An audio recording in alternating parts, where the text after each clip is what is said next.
And welcome to the live stream. I would have been on just a few moments earlier, guys, but YouTube has done some kind of an update, and I don't know what is up with it, but it definitely had me doing some weird stuff trying to get the live stream going. Let me close all this out, and I'll get us back over to the actual stream that we're wanting to see. So hopefully you guys are seeing this. It says that I'm live and that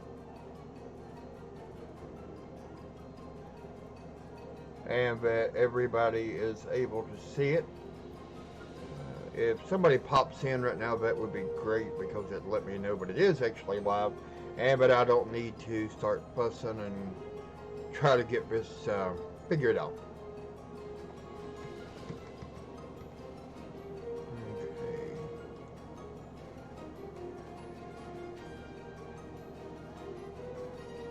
Okay.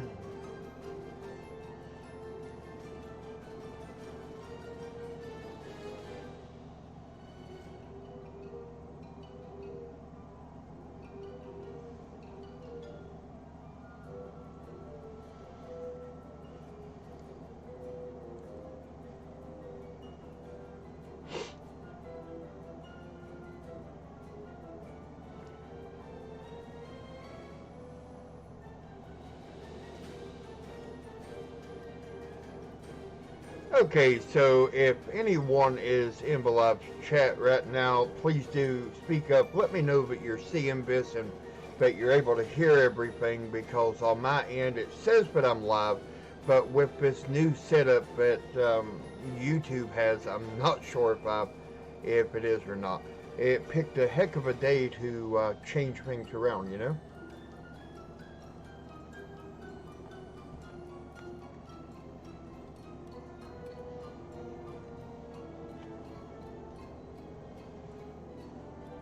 I'm going to do this a little sneaky, see if I can figure out anything. I'm going to open up another browser.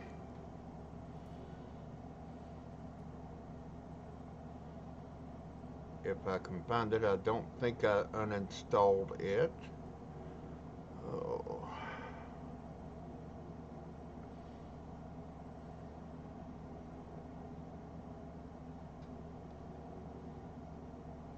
Sorry guys, I had a pretty rough night last night trying to get everything ready for today and some other family issues, so it's been a long day.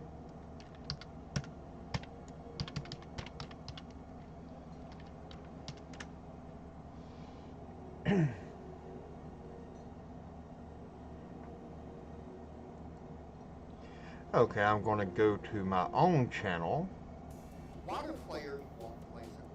and see what I can find out.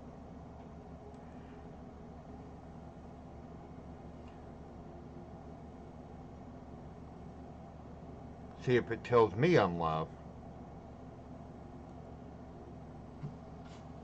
Yes. Okay. Okay, at least I know I'm live, so that's what matters. And guys, we are getting ready to start the WoW World of Warcraft deep dive in just a few moments. So I hope that you are as excited about this as I am. And if you're watching this on playback and you enjoy it, please be sure to go ahead and give a subscribe to the channel and slap the bell icon so that you're notified of any and all upcoming content. I am trying to grow the channel as much as possible because I want to be the channel that everybody automatically thinks of when they need something World of Warcraft related, whether it be Blizzcon, whether it be gold making or whatever. I want to be the go-to channel. Okay, so I do need your help on that, and apparently we're getting ready to start. Deep dive.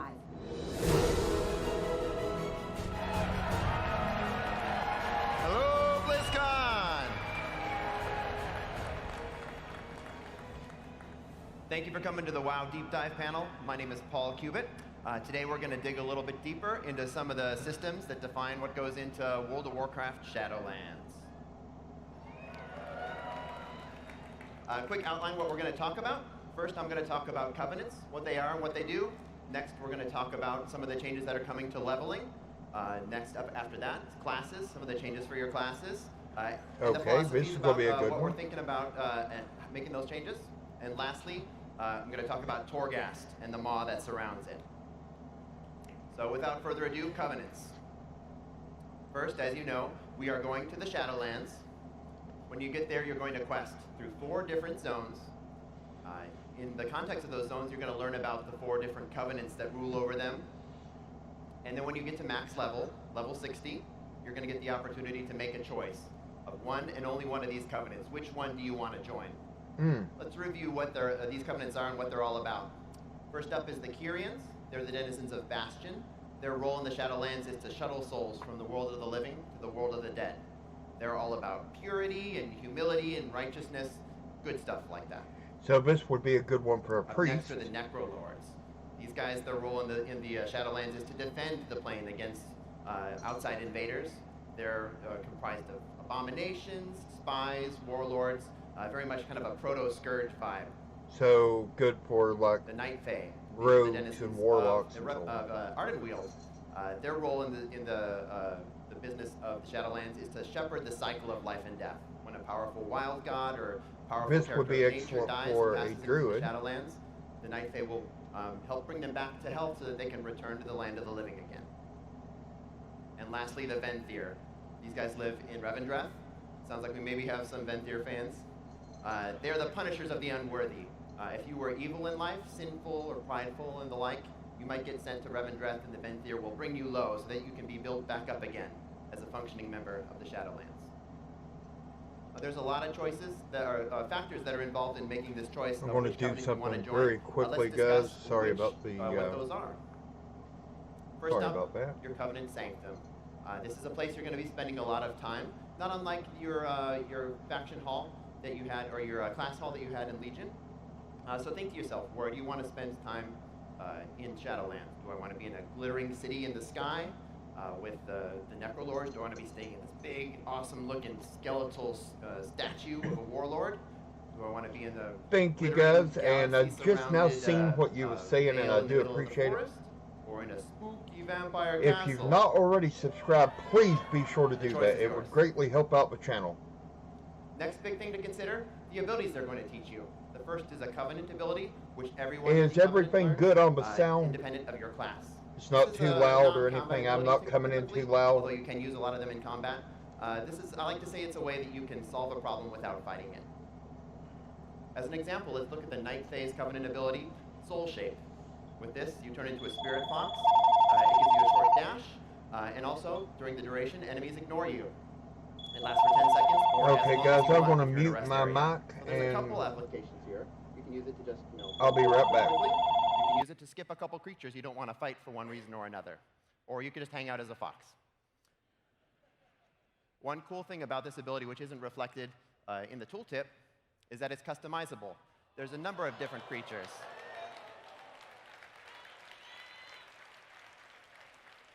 A number of different creatures in Ardenweald that you can choose to be. So maybe you're more of a Glimmerfly, more of a Rune Stag. There may even be some rare prestige appearances that you can unlock as part of your Covenant campaign.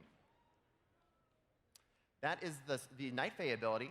Unburden is the Kyrian ability. It's playable on the show floor. This is a much faster dash. You get 300% faster. Lasts a little bit longer, but also you can kind of use it to float across canyons and things like that.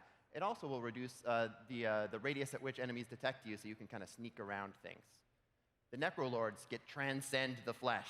This is one of my favorite new abilities, where you pull your soul out from your body, leaving your body behind, and you can kind of walk around in the spirit world. And meanwhile, your body stays behind and keeps doing whatever you were doing before. If you were just in town, it'll just stand around.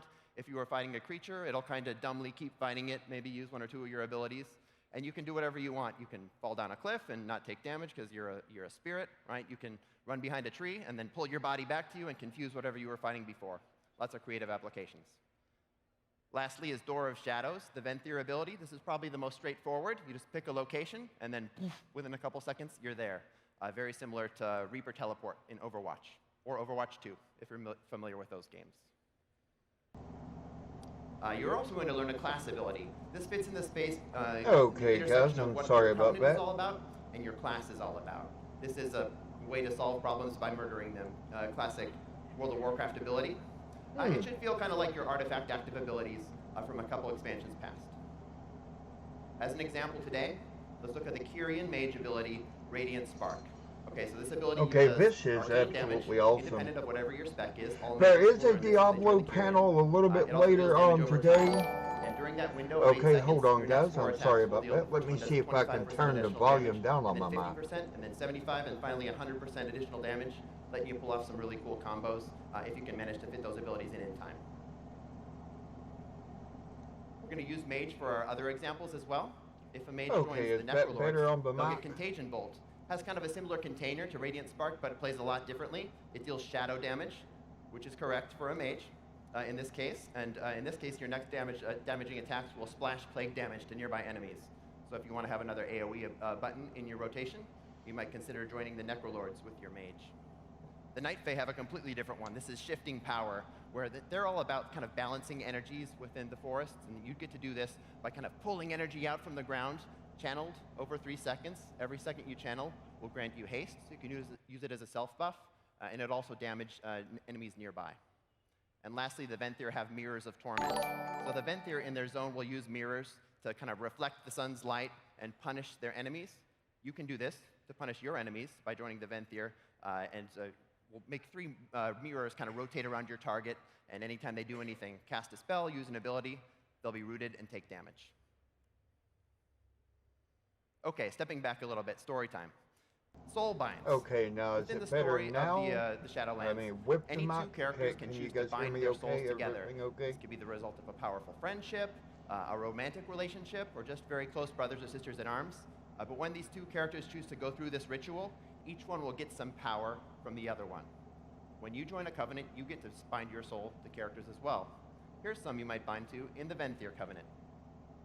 On the left, you'll see Theatar, the Mad Duke. If I bind my soul to him, a passive ability I might learn is Arrogance. Basically, I deal more crit to creatures who have a lower health percentage than me because, haha, I'm better than you.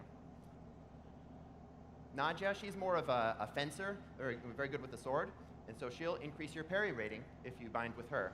If you don't know how to parry, she'll teach you how to parry.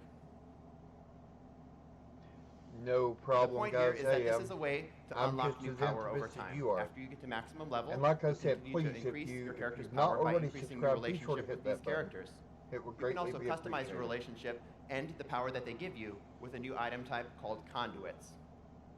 Here's an early look at what the UI might look like in-game. This is Theatar's ability.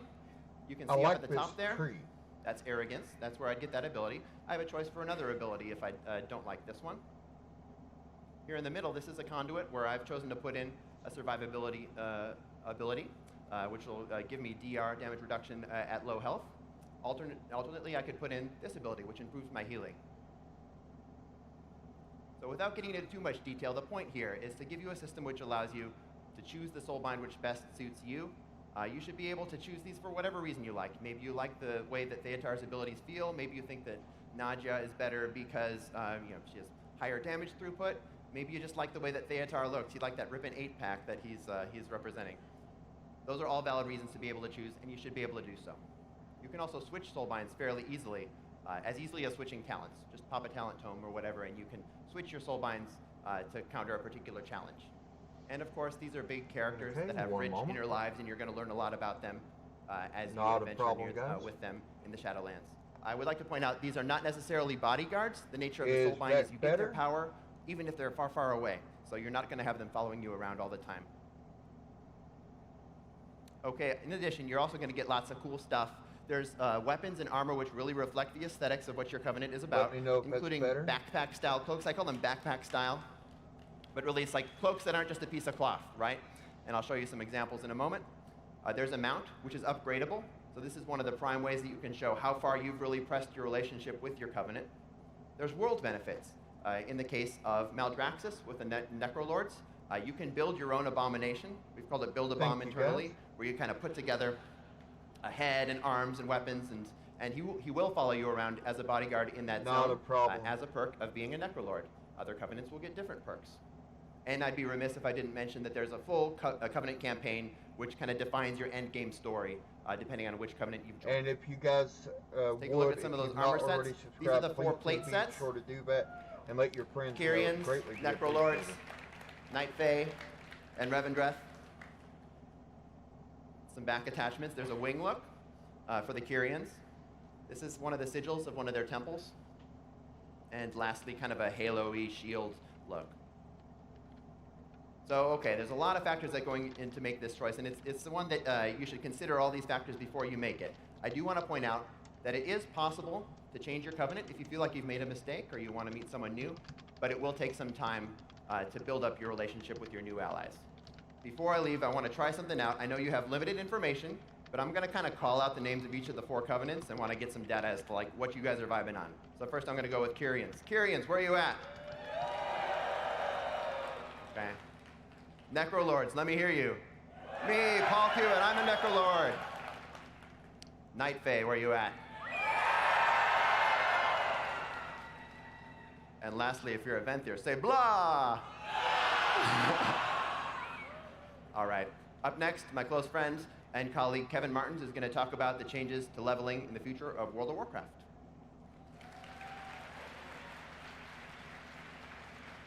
Glade, you just said, was you able to hear Hey everybody, what was happening? it's great to be here. Hope you're having a great time.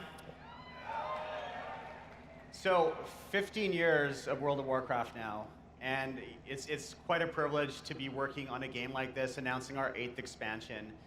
Azeroth and all the worlds we've attached are such a huge, awesome canvas to tell stories on. But along the way, we have had some issues that we've wanted to solve. Some things have come up. As we've put 120 different levels in the game, a bunch of things have happened, and we tuned them over the years, as you've seen. I want to talk about what comes next for that. So first and foremost, this is the main thing we hear from everybody, that leveling takes too long. And I'll dive into that. We got some pretty serious fixes for that. Levels are supposed to be meaningful in role-playing games. You know, that's like the core stat for most people is that. Like, that's your base level. What level are you is the first question you ask when someone's playing a role-playing game. Because of the 120 and the speed at which we level, or sometimes it's too slow, it's lost some of that meaning, and we want to capture that and get it back again. And then weaving in and out of 7 or 8 storylines as you level up can get confusing pretty fast as well. So we have made a major push for this in that patch leading into Battle for Azeroth. Paul actually led this effort, the guy that was just up here, to rescale the world. And that allowed us to fix some of the problems we had at the time. There's so many areas and levels to go through that each of the zones had such narrow level bands that you would typically out-level the story of any given zone before you were anywhere near finished the story, and then all of the quests would turn green or even gray, and the role-playing gamer in you would want to move on and keep making progress. So that largely fixed it, leading to this current live state. These are roughly the level bands, and it's roughly in order that the expansions came out with some options, like at 60 to 80, you can choose to go to Outland or Northrend and so forth. So we have some pretty huge overhauls of all of this. This is supposed to be Festival as well, and I think it still is. When you're starting a fresh character and that whole big world's ahead of you and there's so many adventures out there, that does and can feel special. But when most of the community, like when you're starting an alt and your friends are all, you know, way further along, or no one wants to start with you because it takes too long, it's understandable. Or as a new player, it really feels like the party has left you, right? Like you're at the end of the parade and all you can see is a single plastic bag rolling by in the breeze sometimes. We'd love to fix that. Thank you, Stephen. I like that graphic. So, not every level is rewarding. With the 120 levels, we have 2 problems basically. So either we give you a reasonable leveling time, and you run through the levels so quickly that you gain one like every 15 minutes, and then none of them really feel special. You know, you take for granted every level. It doesn't feel much like an RPG at that point. Or we try to do like a reasonable amount of time for each level so that each level has time to breathe, and if you got a power, you have some time to use it before you get another one. In either case, that is not quite the compelling balance we're looking for. Okay, so I probably don't need to explain this. If you've alted like basically all in the last 10 years, your question as a Horde player might be, who is my war chief? So, thank you. We refer to this as the War Chief Shuffle. And again, this is part of that privilege to be able to have characters that can live lives out over decades, like 25 years of the Warcraft IP, to bring them back in and out and have their lives have real meaning. Most games, most properties don't have a chance to do that, so that's a real privilege. But we think we can do better at this part as well. And then Pandaria is a great example of, since Pandaria was the current live expansion, you have not been able to play through that level up story start to finish in a way that was relevant for your character. At this point, and I checked the data on this, most of you who choose Pandaria to level in the 20 level band it has, will get through Jade Forest, which is a very big starter zone, and then half of the next zone before you've out-leveled that band and you've already moved on. And I don't think that does justice to all of these expansions we've released before. So from those problems come these goals. Streamlining leveling, I'll get into how that works, but it's going to be a lot faster and I hope a lot better. Along the way, we'd like to capture those expansion level stories again and give you an opportunity to complete one of those. And we want every level to feel special again. And Brian's also going to touch on this in his class section about some of the ways we'll specifically do that. While we were doing this exercise, it also occurred to us that this would be a great time for us to modernize the introduction to World of Warcraft. And we didn't want to lose any of the existing stories we have, so we are adding a brand new starter zone, which I will run through for you as well. But we're keeping all the existing ones, so you get to choose which ones you'd prefer to do. All right, so what's new? The new level range is 1 through 60. Thank you. Primarily, it's not about balance. This is about having the numbers match the fantasy and having good pacing for leveling. So the levels come at the right pace to match what's best for what's coming new with each level. And along that lines, every level should unlock access to new content, new talents or powers or abilities or new places to go. Yeah, something special every Steven, level.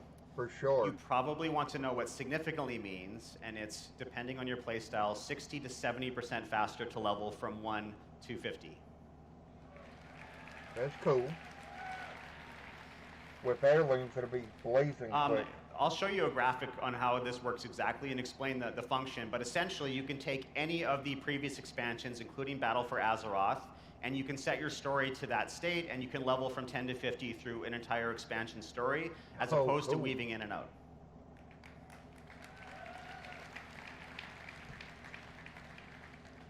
And then lastly, our new starting zone is an island called Exile's Reach, and I have a lot to show you there in just a moment. For your current live characters, what this means is basically that you will scale to match the new range. Simply put, level 120s will become 50, and any level between those numbers will have some simple formula to match it to its new appropriate level. And you will level from 50 to 60 in the Shadowlands. I think Ian went over all this yesterday in his panel as well, if you happen to see that. And once again, not about balance. It shouldn't feel any different. You should be able to do whatever you're doing now. Many of us probably have characters that we're using to solo old content or to collect mounts or transmogs or something. That should feel the same. This isn't like a number squish or anything like that. It's just about, again, having the level number match the fantasy of playing the game and feel a little more like an RPG in that aspect again. So one more glance at what it is right now on live, and when we're done this pretty big job, it's going to play out like this. All starting zones, including our brand new one, are going to be scaled from 1 to 10. This means Death Knight and Demon Hunter as well, and I'll talk about allied races a little bit later. You can then choose any expansion story to level through, including Battle for Azeroth, and you will level at that point. When you get around 50, you'll go to Shadowlands, you'll be quested naturally there and enter that storyline. So put yourself back in the shoes of someone who's never played before, and this will feel a lot different. Our plastic bag blowing by will not be there anymore. From character creation, your only option as a brand new player for your first time through is Exile's Reach. Here's our first shot of the zone. So the story here is that your faction has learned of this previously uncharted island. They sent an expedition there a couple of weeks ago, and it has not reported back. So you, as a new recruit, are part of the second expeditionary force, a bigger, stronger force, to try to find out what happened to the first one. This zone has a lot of our favorite things about World of Warcraft, like the level designers and the artists did a really good job. It's got the big mountains with the waterfalls, it's got the deep, dark forests, vistas. A lot of our favorite monsters are in here. We've got murlocs, we've got harpies, we've got quillbore, we've got ogres. In fact, the story of the zone is essentially that there is an ogre who is he's captured all of your forces, and many of the ones you bring with you as well, and he intends to sacrifice them in a big ritual to bring a dragon back from the dead. And the reason I mention that is one of my favorite parts of the island is that we are ending it in sort of a mini 2-boss dungeon. So it does not have all of the trappings and limitations of a fully fledged dungeon, like you don't have to have roles. It'll scale to match the party that you have. So you can play it alone, you can play it with friends. There's some NPCs in there to help you out. You can queue or not queue as you prefer, so it's not meant to be a blocker. But it's supposed to introduce people to the concept of things to come, to show them the promise of some of our favorite features as longtime players. And it'll end on that big hook. You get to kill an ogre and kill a dragon, and that really captures the attention of your faction leaders. So from there, from being a new recruit, leveling up to 10 in here, you will be quested naturally into the capital cities. You get the lay of the land a little bit before then moving right into Battle for Azeroth. So again, for the first-time players only, they have to level up in Battle for Azeroth their first time. The reason we selected this is not just because it's our most recent expansion, but I think because shared history and shared stories help build community. And one of the things we hear from new players is they feel like they're left behind, like they're not part of the existing community. Coming into Shadowlands with these most recent events in mind, with everything that happened to our big cast of characters, coming with the same stories and the same events entering Shadowlands, I think that they're going to feel a lot closer to where the rest of us are at when they get there. So for existing players, you can also choose to go to Exile's Reach if you want, and I think this has some benefits. It's new, so the first time will certainly be fresh. But also, if you play 2 different races in a given faction, you don't have to spend that time walking across the world, having one of you to meet somewhere where you can level up together. You can start in Exile's Reach. That should be I love this well. new start. Or you can choose any of our existing starting zones, as you always have. This is part of the legacy of the game. I think we all have a lot of memories here, and we didn't want to get rid of them just to add something new. We'd rather add the new thing as an option in this case. Thank you. So you also go to the capital cities, but this is where things get a little more different. Chromie reaches out. So she can see you've done this before, and she is going to help you choose one of these expansions. You can think of this as analogous to outdoor time walking, essentially. So you will choose a setting, we'll aim you at the correct story, and you can do all of your leveling all the way up to 50 in which of these stories you want to. Those of you who still want to play War Chief Shuffle can go ahead and just wander around the world, right? You're not forced to do this, but we think that this is going to be a much better experience and give justice to these stories that have been lost in the terms of relevance over the years. At or around level 50, you'll leave Chromie time, that outdoor time walking mode, and you will enter Shadowlands with everyone else. So a little graphical summary of all of this before I pass it on to Brian. New players will start in Exile's Reach.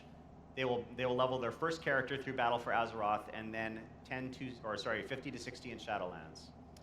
Existing players, similar flow, including Death Knight and Demon Hunter, can choose any of the existing starting zones they want. They will then choose which expansion they would like to level in from there, and Chromie will help you with that, and then you also enter into Shadowlands. And then for allied races, simply put, they start at level 10, and they can pretty much go directly to the Chromie choice, and then, again, 50 to 60 in Shadowlands. Okay, so that is it from me. I want to pass it off to Brian Holinka to tell you about classes. Thank you so much.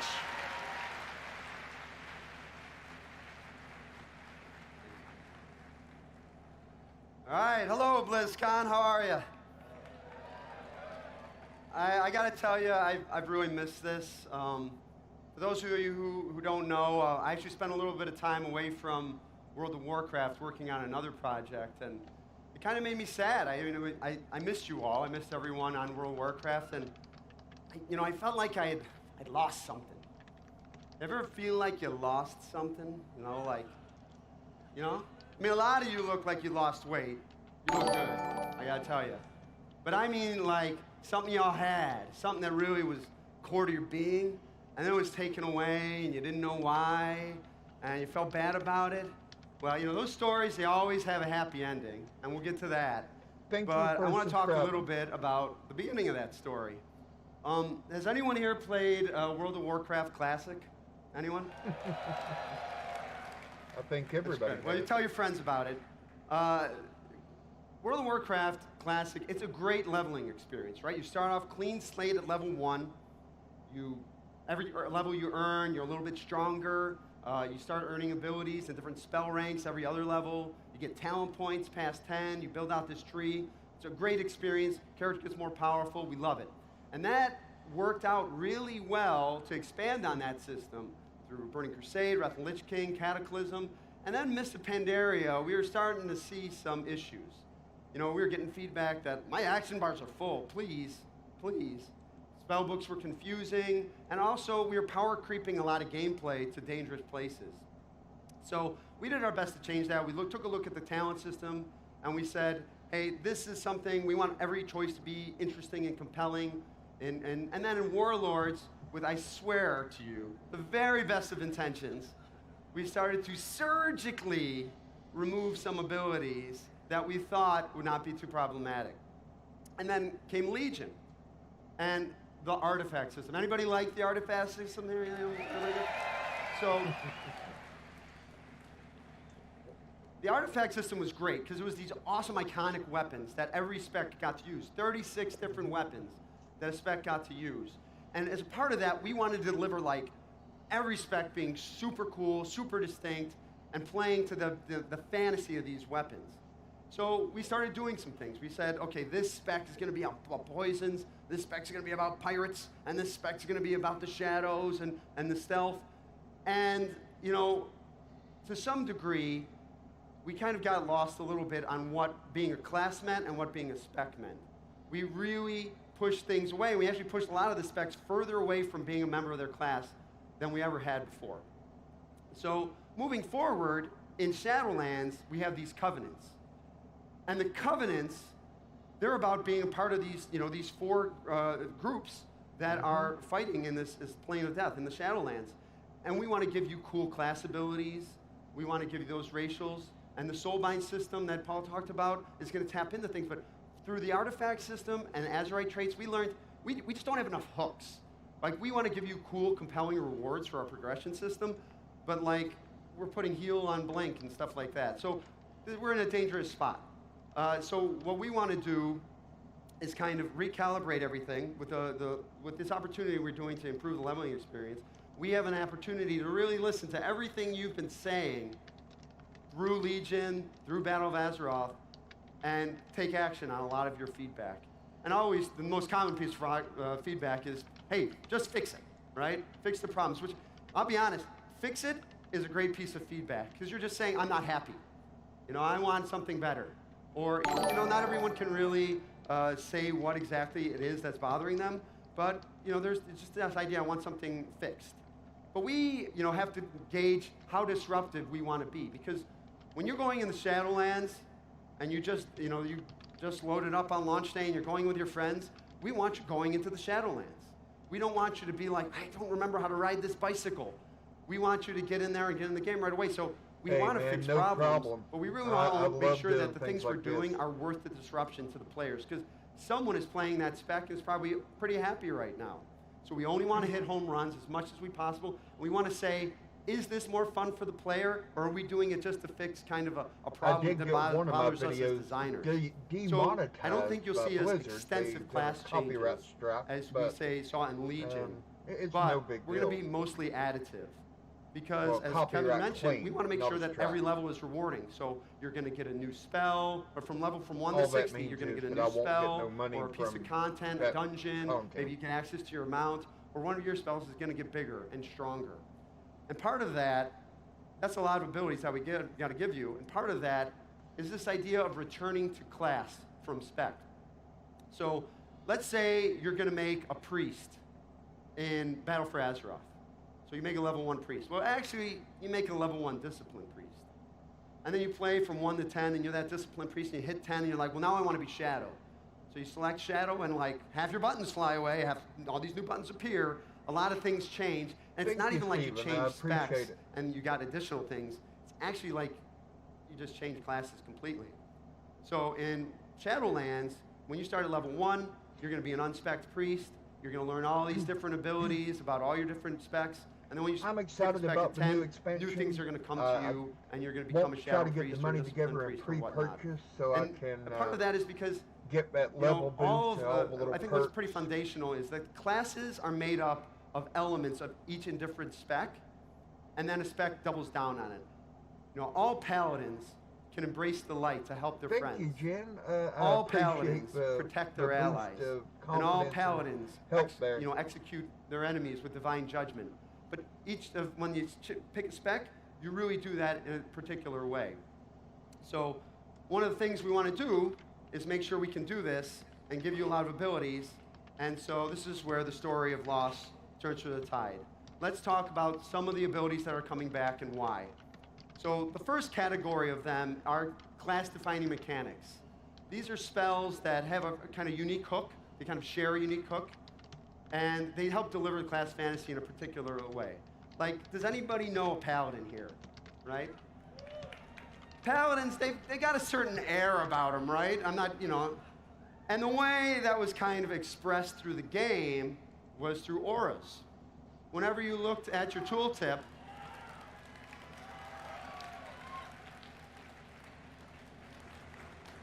whenever you used to look at your buff bar and you saw that little shield, you knew that a paladin was with you. And that was important. That's the thing that they, when you're just in an RPG and you're playing with a paladin, he's always telling you how great the light is and stuff. That's just kind of a way of expressing it. Another idea is the idea of totems.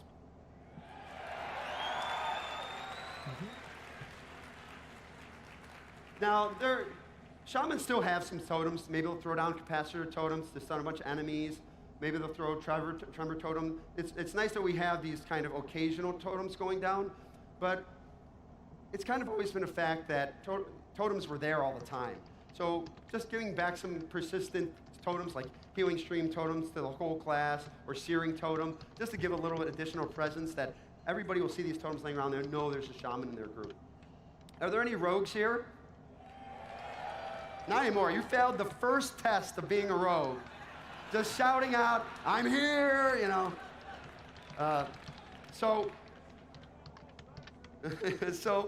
So rogues, when we were making assassination rogues in Legion, we said, they're going to be the poison spec. And so we just put all the poisons towards them. Well, no more. Poisons are going to be a rogue class-wide thing. Because, rogues are the only class that puts poisons on their weapons and is really sneaky in that way, really sneaky. And we think that's an important part of being their class. And the last one is warlocks and curses. So it used to be the case that every warlock could put one curse on one target, and they had to make an important choice there.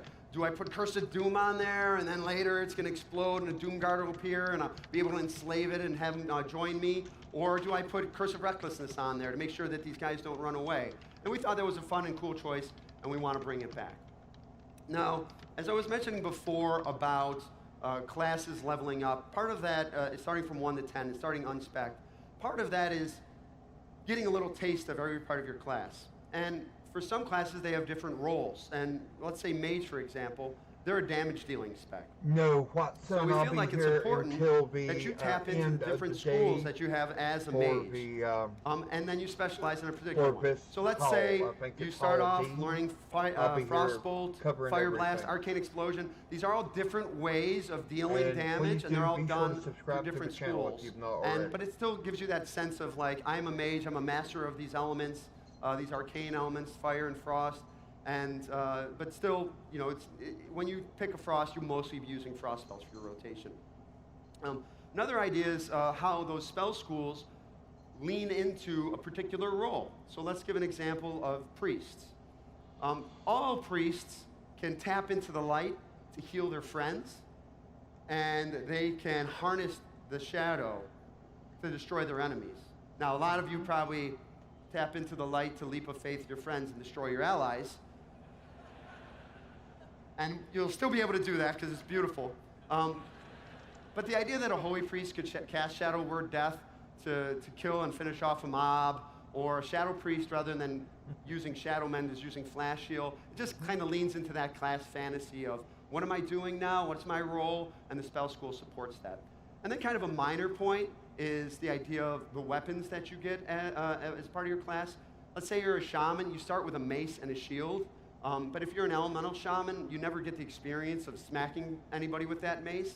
And we think that's pretty important. So like at level 1 to 10, you'll get Primal Strike, and you'll be going around hitting people with maces. Or if you're a warrior and you have your shield, and you get a little taste of what it's like to be with protection with shield block. And those are things that are going to go with you for a long time. Now another category is just these iconic class abilities. So you made it clear they're just some abilities that they hold a special place in your heart, and you want to see them back. And like these are like spells that either their original incarnation were class-wide, or for whatever reason you've just always had them and we've taken them away. So here are just an example of a couple spells that were coming back class-wide.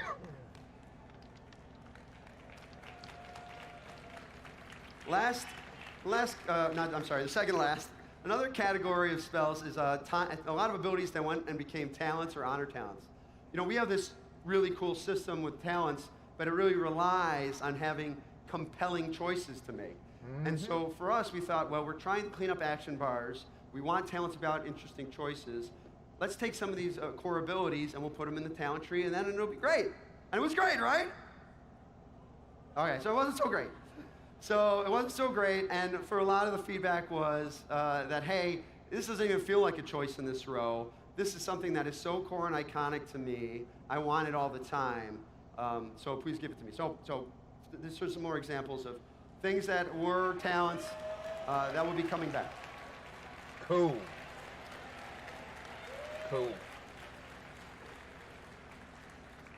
And the last category is just like me and you guys, long lost friends, back together. These are abilities that are coming back, and you know they've been gone for a while, and they went away for different reasons.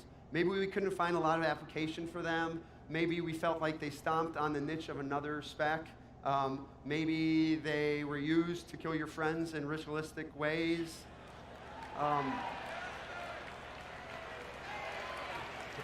Oh wow, yeah. Definitely. Or maybe we just didn't appreciate how much you love mind controlling your pet and exploring the world. So this is just a taste of things that are coming back. I'm sure we'll hear from you, and we'd love to hear from you on the forums, on Twitter, in person, here at BlizzCon about anything I didn't list here. And all of these spells, the best part about World of Warcraft is taking these tools and using them in combat. In classes, we like to say that we bring the hammer and nails. In content, they bring the problems. So up next, to talk about the newest kind of problem you're going to deal with, new content for Shadowlands. Paul coming back on the stage. So thanks, everybody. I agree. Hunter's Mark, I love. Which Hunter's Mark is back in the game.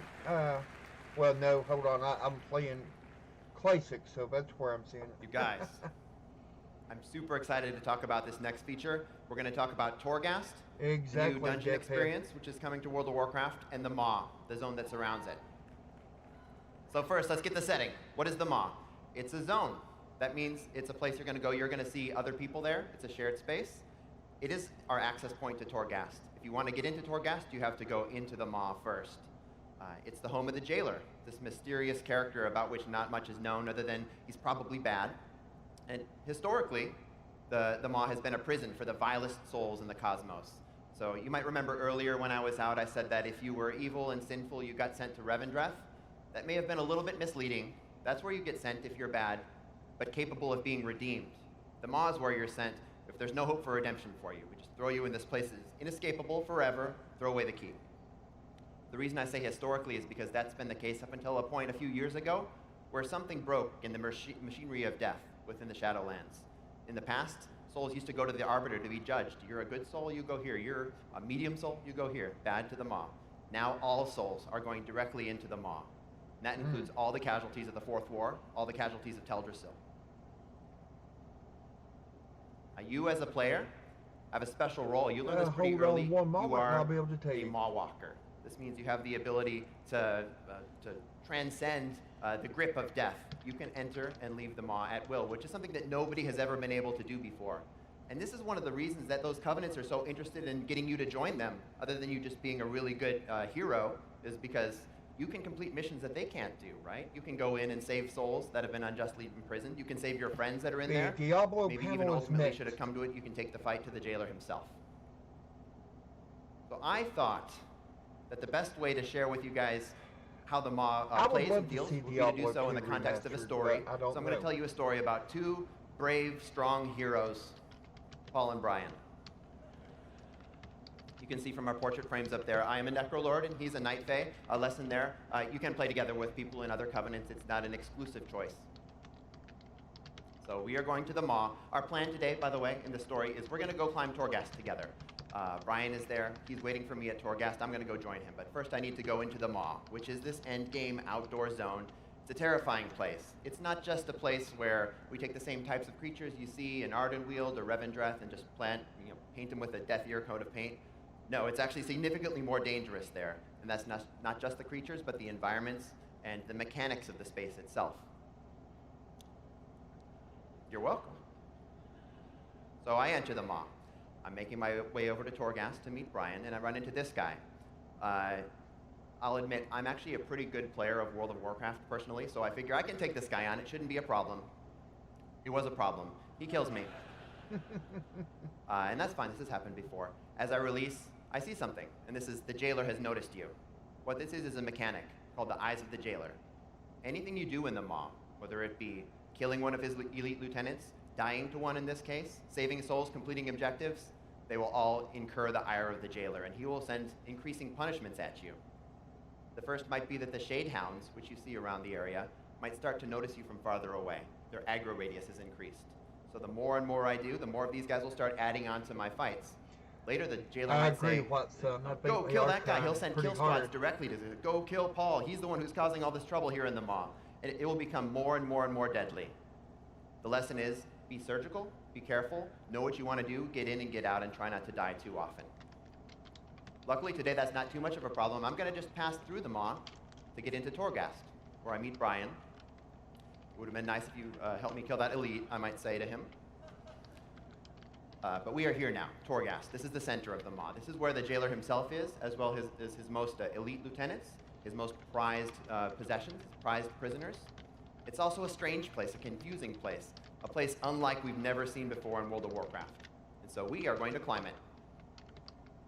Here's a shot of the interior of Torghast. I love this shot because every time I see it, I think this is a cool painting. This is actually an in-game shot of what it looks like inside of Torghast. Our artists have done an awesome job. And now we are inside the tower. We're now in an instance. It's a scalable dungeon from 1 to 5 players. That means you can go in solo, you can go in with a group of 5 players, you bring a tank and a healer, or maybe just 5 DPS, and it should always just work out. That wasn't a joke, it actually does. It works. As you climb the tower, your enemies will get significantly stronger. Terrifyingly so, it's actually like a lot stronger. But you're gonna grow in power too, with temporary powers per run that you get as you climb the tower.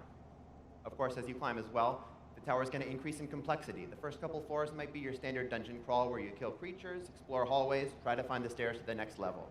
Higher up, you'll be dealing with traps, puzzles, locked doors, more dangerous minions of the jailer, and so on. There we are again.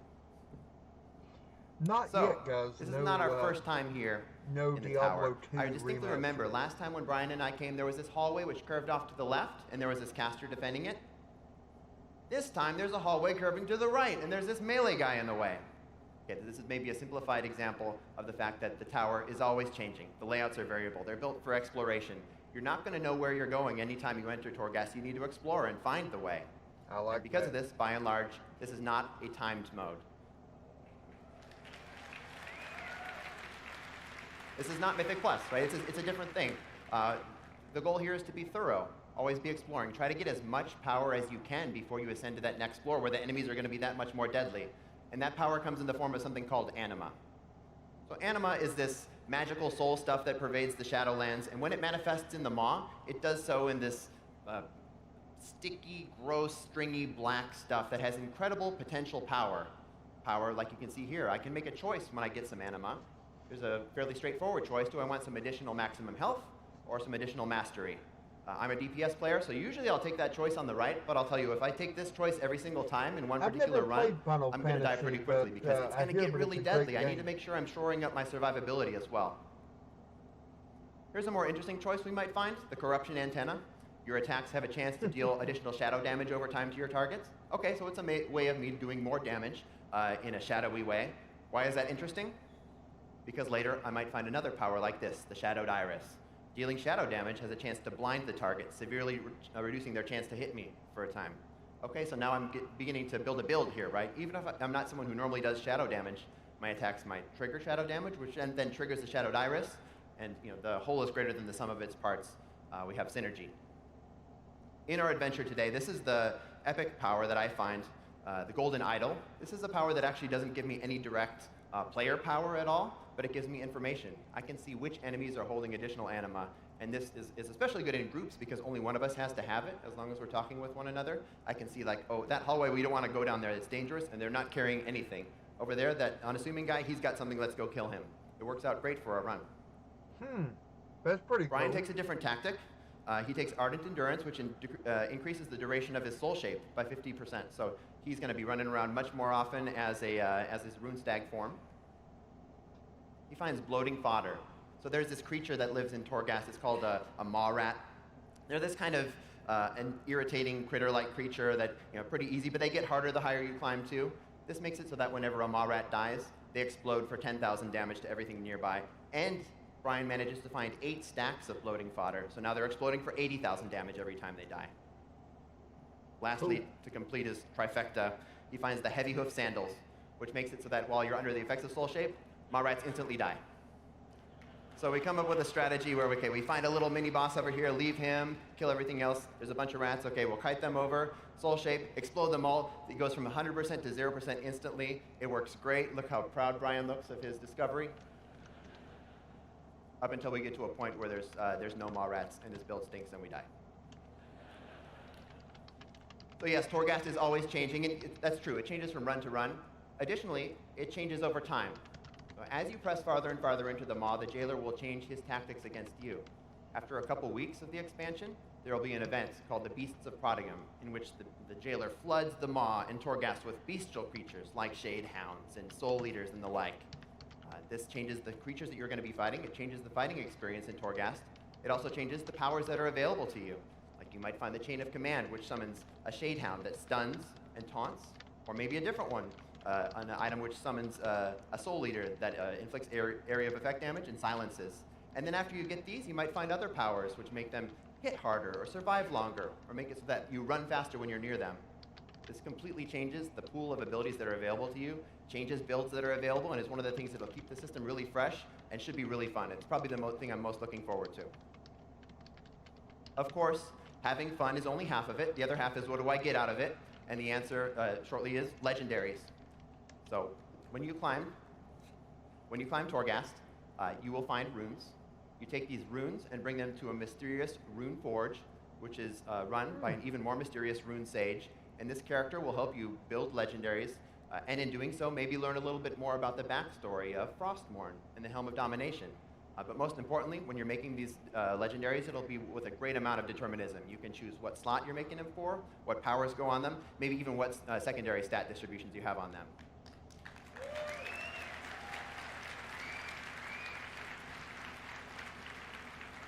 This should be a really fun system to engage with.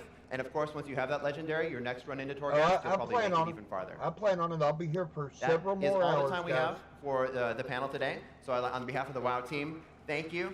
I hope you're looking forward to Shadowlands. Have a wonderful BlizzCon. Thank you for attending World of Warcraft. I'll be here. Deep I'm Dive. not going anywhere. Up next, I'll Diablo be showing 4, the systems and D4, features. the Overwatch, any and everything that, well, let me go over my schedule with you guys, what I have planned so far. I'm going to do the D4, I'm going to do the Overwatch, and then the World of Warcraft questions and answers. Obviously, I'm going to do that one. I mean, it is WoW, so I'm not going anywhere anytime soon. Then I'm going to do the D4 World and Lore. And then finally, the World of Warcraft Developer Tales and Voices of Overwatch. So I will be here until like 10 o'clock my time tonight. Well, 9:30 my time tonight. And also, just so you guys know, there may come a time that I do have to step away, grab a bite to eat. Okay, you know, I may have to step away, grab a bite to eat, but no matter what, if I'm here or not, the live stream is going. I'm not shutting it down. It is going to be going. I may, you know, click off and turn my camera off where I can eat. I may turn the microphone off so you don't hear me chomping, you know, away at my food, but the stream will go on, regardless.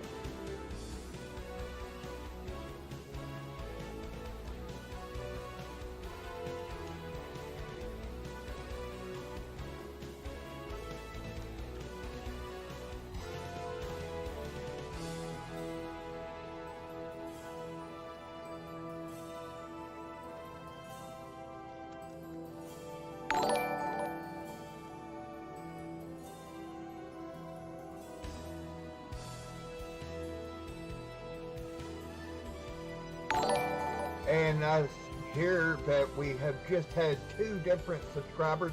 Anytime you guys hear that sound, that means we're getting more subscribers coming in, which is fantastic, and I do appreciate you guys. I do have a goal for today to hit above the 1,400 mark on my subscribers, and currently I am 12 away. The day is still early, and with your help, we're going to make it. So, I do definitely appreciate your help, guys.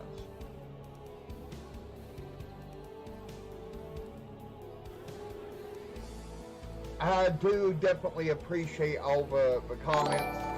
Again, another subscriber. Thank you, guys. We are currently sitting at the 10 mark. We are 10 away from 1,400. You know, obviously, the more the better. I'm hoping to hit at least 1,400 today. And a little bit about the channel for those of you who are maybe new to the channel. Deathhead, he can tell you personally, because he has been part of the channel for quite some time. Altogether, I think he's been around almost as long as I have. And my goal with the channel is to help give you guys everything you need. I want to be the one go-to channel. When you think about World of Warcraft, you think about Diablo or anything, you're going to come here. Did they show off WoW classic stuff yet? They've not showed anything other than they told us that this coming week, or I think it's next week, that they will be releasing the world bosses for that. And I do appreciate it, guys. I just heard 2 more sounds, but tell me I should have currently be 8 away, I think it is. Let me check and make positive. Wow, I am 4 away. I'm blown away, guys. I appreciate this. You guys are awesome, absolutely awesome. I am 4 away from my 1,400 goal. Obviously, once I hit 14, I'm going to start going to hopefully 1,500. But 1,400, no, it's not over. No, Connor, we will be here for hours upon hours, no problem. So even if I do step away, as I was telling the others, I have to go eat or whatever, I'll just turn the camera off on me, I'll turn the volume off, and I'll step away. But the stream will keep going. Now, also, this will be available for playback. I don't know. That they do have a panel for later on, hours from now, but they do have a panel about it. And I do definitely appreciate you guys, your help. I started out today's goal to get to the 1,400 mark on subscribers because, like I said, I want the channel to grow. I want it to grow so that I can give you guys everything you want. I want to give you the star and moon, so to speak, the gold guides, leveling guides, everything. And the more that I grow, the more words getting out that I have a channel, and that I am here to compete with the people that are been around for a lot longer. Yes, D4 starts in a few moments, and the Warcraft 3. Now, I won't be able to live stream it because it comes in on a different panel, a different hall at the same time as the Diablo 4 World of Lore, but I will be doing a video about the Warcraft 3 Reforged deep dive. So don't give up on that. It will take a little bit of time, but I will be doing it, and you will have it live at latest either later on tonight or tomorrow. Now, there's going to be a lot of videos coming out over the next few days. You're going to see a ton of videos coming out because I'm going to deep dive myself on each and every topic that they are going through here. Overwatch 2, yes. Overwatch 2, let me look at the schedule. Overwatch 2 is the panel straight after the Diablo panel, which is getting ready to start in just a few minutes. And then we'll be going from Overwatch straight back into World of Warcraft Q&A. And probably around the time that the World of Warcraft Q&A ends is when I will step away to go get a bite to eat. But don't worry, like I said, the live stream will keep going. I'm not ending the stream until the day is over, and all of the possible things that are here that are great are already out there for you guys. So you don't have that to worry about.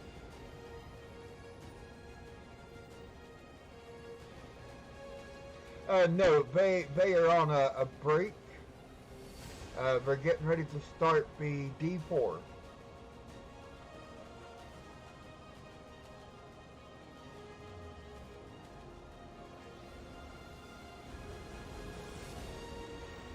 Connor, it is not. The Diablo panel should start in a minute or two. Exactly, Diphead, and I do appreciate you guys. Your help is awesome, and you being here and sharing this with me means a lot.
and it looks like we're getting ready to start.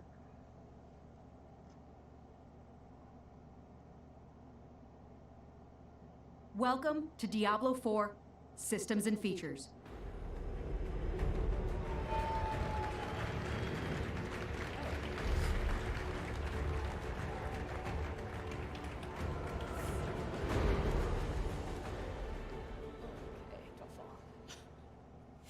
Welcome everybody to Diablo 4 Systems and Features panel. I hope everybody's here to hear about our systems and features. That is the only deck we have, so that's what you get. All right, my name is Tim Ismay. I am a senior producer on the Diablo 4 team. I have a moderate amount of knowledge about all the things we work on, not to worry.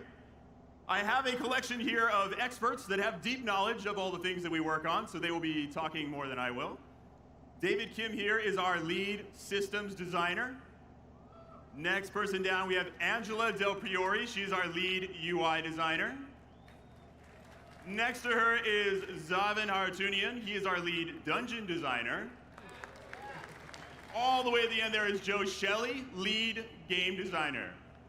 Now we have a ton of stuff to get into, so I'm gonna jump right into it and hand this over to David Kim. First, I want to say thank you for coming to our panel. Thank you for tuning in, and thank you for all the questions that you've submitted so far. Let's get right into classes. So as you can see up on the screen, these are the 3 classes we just announced: the Sorceress, the Barbarian, and the Druid. So let's talk a little bit about each of these classes. The Sorceress is the Master of Magic. She is your fragile caster class that deals high magical damage from a distance. So as you can see, there's a good mix of returning skills as well as brand new skills. One of my favorites is this Conduit skill. Whenever you use it, you're invulnerable, you'll deal damage, and you can teleport as much as you want during the duration. I also want to talk about the chill mechanic in Diablo 4. Whenever the Sorceress uses cold magic to attack enemies, she applies chill to the target's hit, making their movement speed slower and slower, and if you apply enough chill, the enemies get frozen completely. So let's check it out in this video. It should be coming up soon. She will be using her Frost, Bolt, and Blizzard skills to chill, and then freeze the enemy, as you can see. The Barbarian is one of the main classes that everyone thinks of when they think Diablo, and of course, he's back. If you like constantly jumping around and charging around the battlefield while dealing heavy physical melee attacks, of course this will be the class of your choice. Again, this is the Barbarian that you know and love, but also he has some brand new things about him as well. One of these things is the Arsenal system. This system allows the Barbarian to equip 4 weapons, 2 two-handed weapons and 2 one-handed weapons, allowing him to use more item affixes than any other class in the game, and also he can equip more legendaries than any other class in Diablo 4.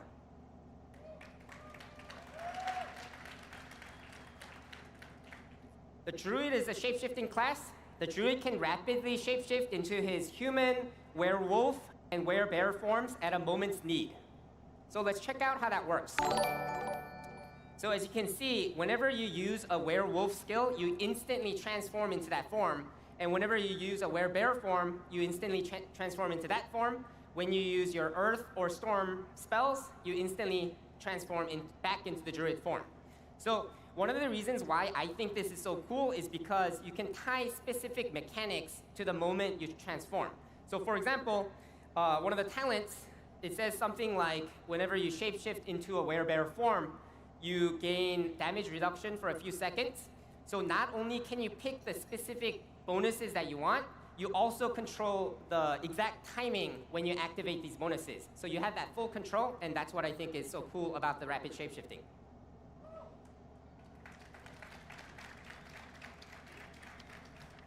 Okay, so let's talk about the skill point system as well as the talent tree system. These are 2 different systems that every class in Diablo 4 will be utilizing. The goals for these are to have an increased sense of power progression during level up, as well as great player choice and customization. The skill point system is fairly straightforward. As you level up, you'll be gaining 1 or more skill points for you to spend, and you can use it in two ways. First is unlocking brand new skills that you didn't have access to before. And second is ranking up existing skills to make them more powerful and unlock new choices within that same skill.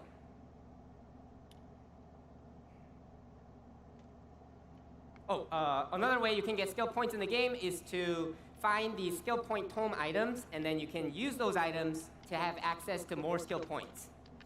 For the talent tree, this is an example of the Sorceress's talent tree. Each tree is unique to that class, so this is just one example of one of the classes.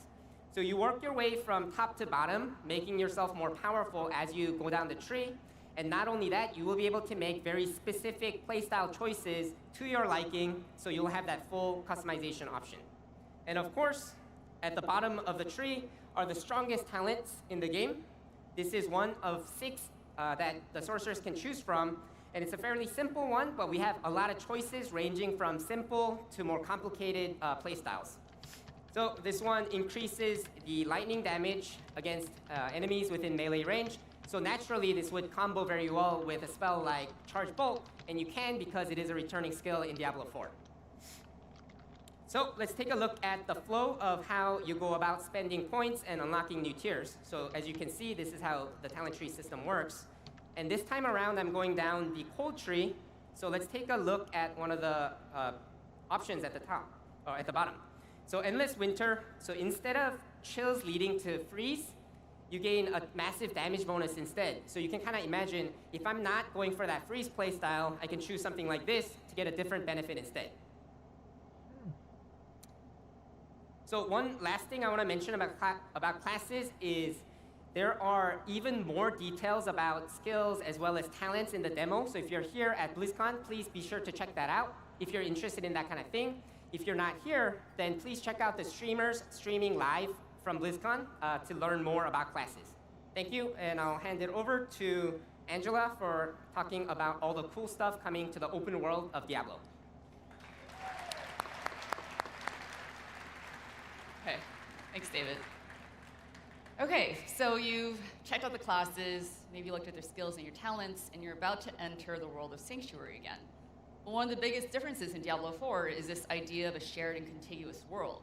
What does that mean in a Diablo game? So to start with, the shared world concept doesn't affect dungeons. Dungeons continue to be private from start to finish, supporting you and optionally up to 3 other players, which is our maximum party size. And what about the campaign then? Because the campaign storyline is of course going to send you all around the continent, into these private dungeons, but also to parts of the overworld. So you might think that means your campaign moments in the overworld are now going to be shared with a bunch of random people. But campaign areas will also start as private, meaning accessible only to you and your party, until you've completed the campaign objective for that location. And it's only after that point that it becomes shared like the rest of the open world. So when we talk about shared open worlds, we mean you'll see players outside your party, and you'll see different types of open world activities. Activities like the public events that we showcased in the demo, ranging anywhere from the more common drowned or attacking the coastline, all the way up to a huge pestilence demon is clawing its way out of a farm. The overworld would have things like collectibles, lore books, caches, materials for crafting, as well as dedicated spaces carved out for very specific activities, like open world PvP, or one of the many other open world systems that we're still iterating on and we'll talk about more at a future date. But I'm sure many of you are curious about the other players part, right? How many people are you going to be sharing this open world with? And the number can actually be variable by location, meaning we might make a place less or more populated depending on what's going on there. So our guiding principle on this topic is the feeling we're trying to achieve. And we did try to get this in the demo if you had a chance to play it. But it's that Sanctuary should feel like a bleak and dangerous place. And while you're out in the overworld, on occasion you might run into 1 or 2 other players, but most of the time you're going to be alone. And the exceptions to this would be something like the World Boss event, right? That is a huge undertaking. We want to allow more players into that space so that they can tackle that challenge together. And then there's towns, for the opposite reason. Towns are safe places. They make natural gathering spots for grouping up with your party, trading, or just chatting. And with all of these ways to encounter other players, we want to make sure it's easy to play with them, too. So I'm going to use one of our lead game designers, Jesse, as a way to illustrate what a social player's experience might look like.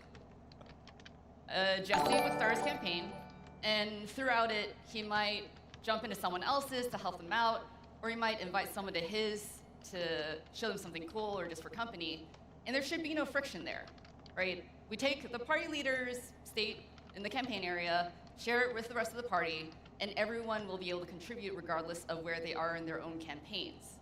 We didn't want people to feel like they were stuck in their own story modes just because they were in a slightly different step from someone that they actually want to play with. We'll have clans, so Jesse will probably form a clan, make a cool clan banner, initiate a lot of different clan activities, because that's the kind of thing that he does in real life.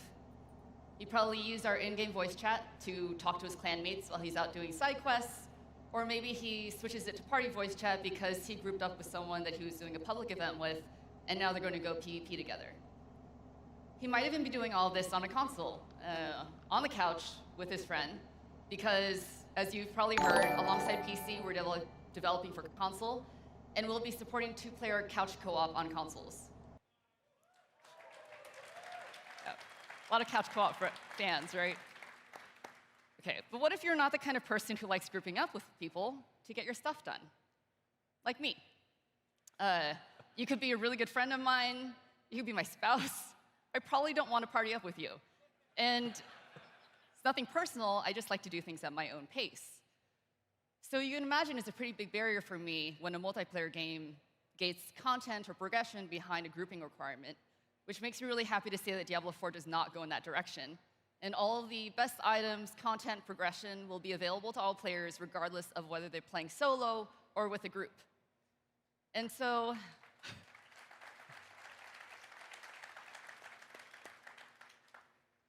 for me, the campaign is really obvious, right? I love the fact that our campaign areas are going to be private. I'm going to play through that entire thing solo. And I might join a clan, probably not participate in clan activities. I'd be more likely to engage with a clan bank system because I love crafting. But crafting gets boring when you run out of reasons to make items. So being able to donate items to my clanmates really appeals to me. I would opt to use text chat, voice chat, or sorry, I'd opt to use text chat or emotes over voice chat. And I'd still go into the overworld for things like gathering more crafting materials, probably avoid the PvP areas, and target specific events with rewards that I need. But once I'm all geared up, I'm just going to go straight into pushing those endgame dungeons, because that's where I get my private, quiet space back. And so while Diablo 4 does open up Sanctuary to a lot of new shared systems, and hopefully more meaningful connected experiences, the level to which you engage in those connected experiences is still up to you. You could choose to play through the entire game solo, from campaign all the way to endgame, and that would be just as valuable and successful of a way to approach the game as someone who might choose to group up for the large majority of it. So I've mentioned dungeons a few times now, but we've barely scratched the surface on those. So I'm going to hand this over to Zavin, our lead dungeon designer, to go into those details next. Cool. Thank you, Angela. Hey, Blizzcon. All right, let's talk about the dungeons of Diablo 4. Dungeons are a foundational part of that Diablo series, right? And they're a critical part of that legacy. Randomly generated dungeons are a critical part of that. So Sanctuary is a large and diverse place, and we are filling it with lots of dungeons for you to explore, slay, and loot your way through. So, we want dungeons to be dark, dangerous, unpredictable places in the world. Even the holiest of places can fall to corruption, like the Zakaru Monastery behind me. Now, since they are randomly generated, that means until you venture down that dark corridor, you're not really sure what you're going to find. Could be treasure, could be death.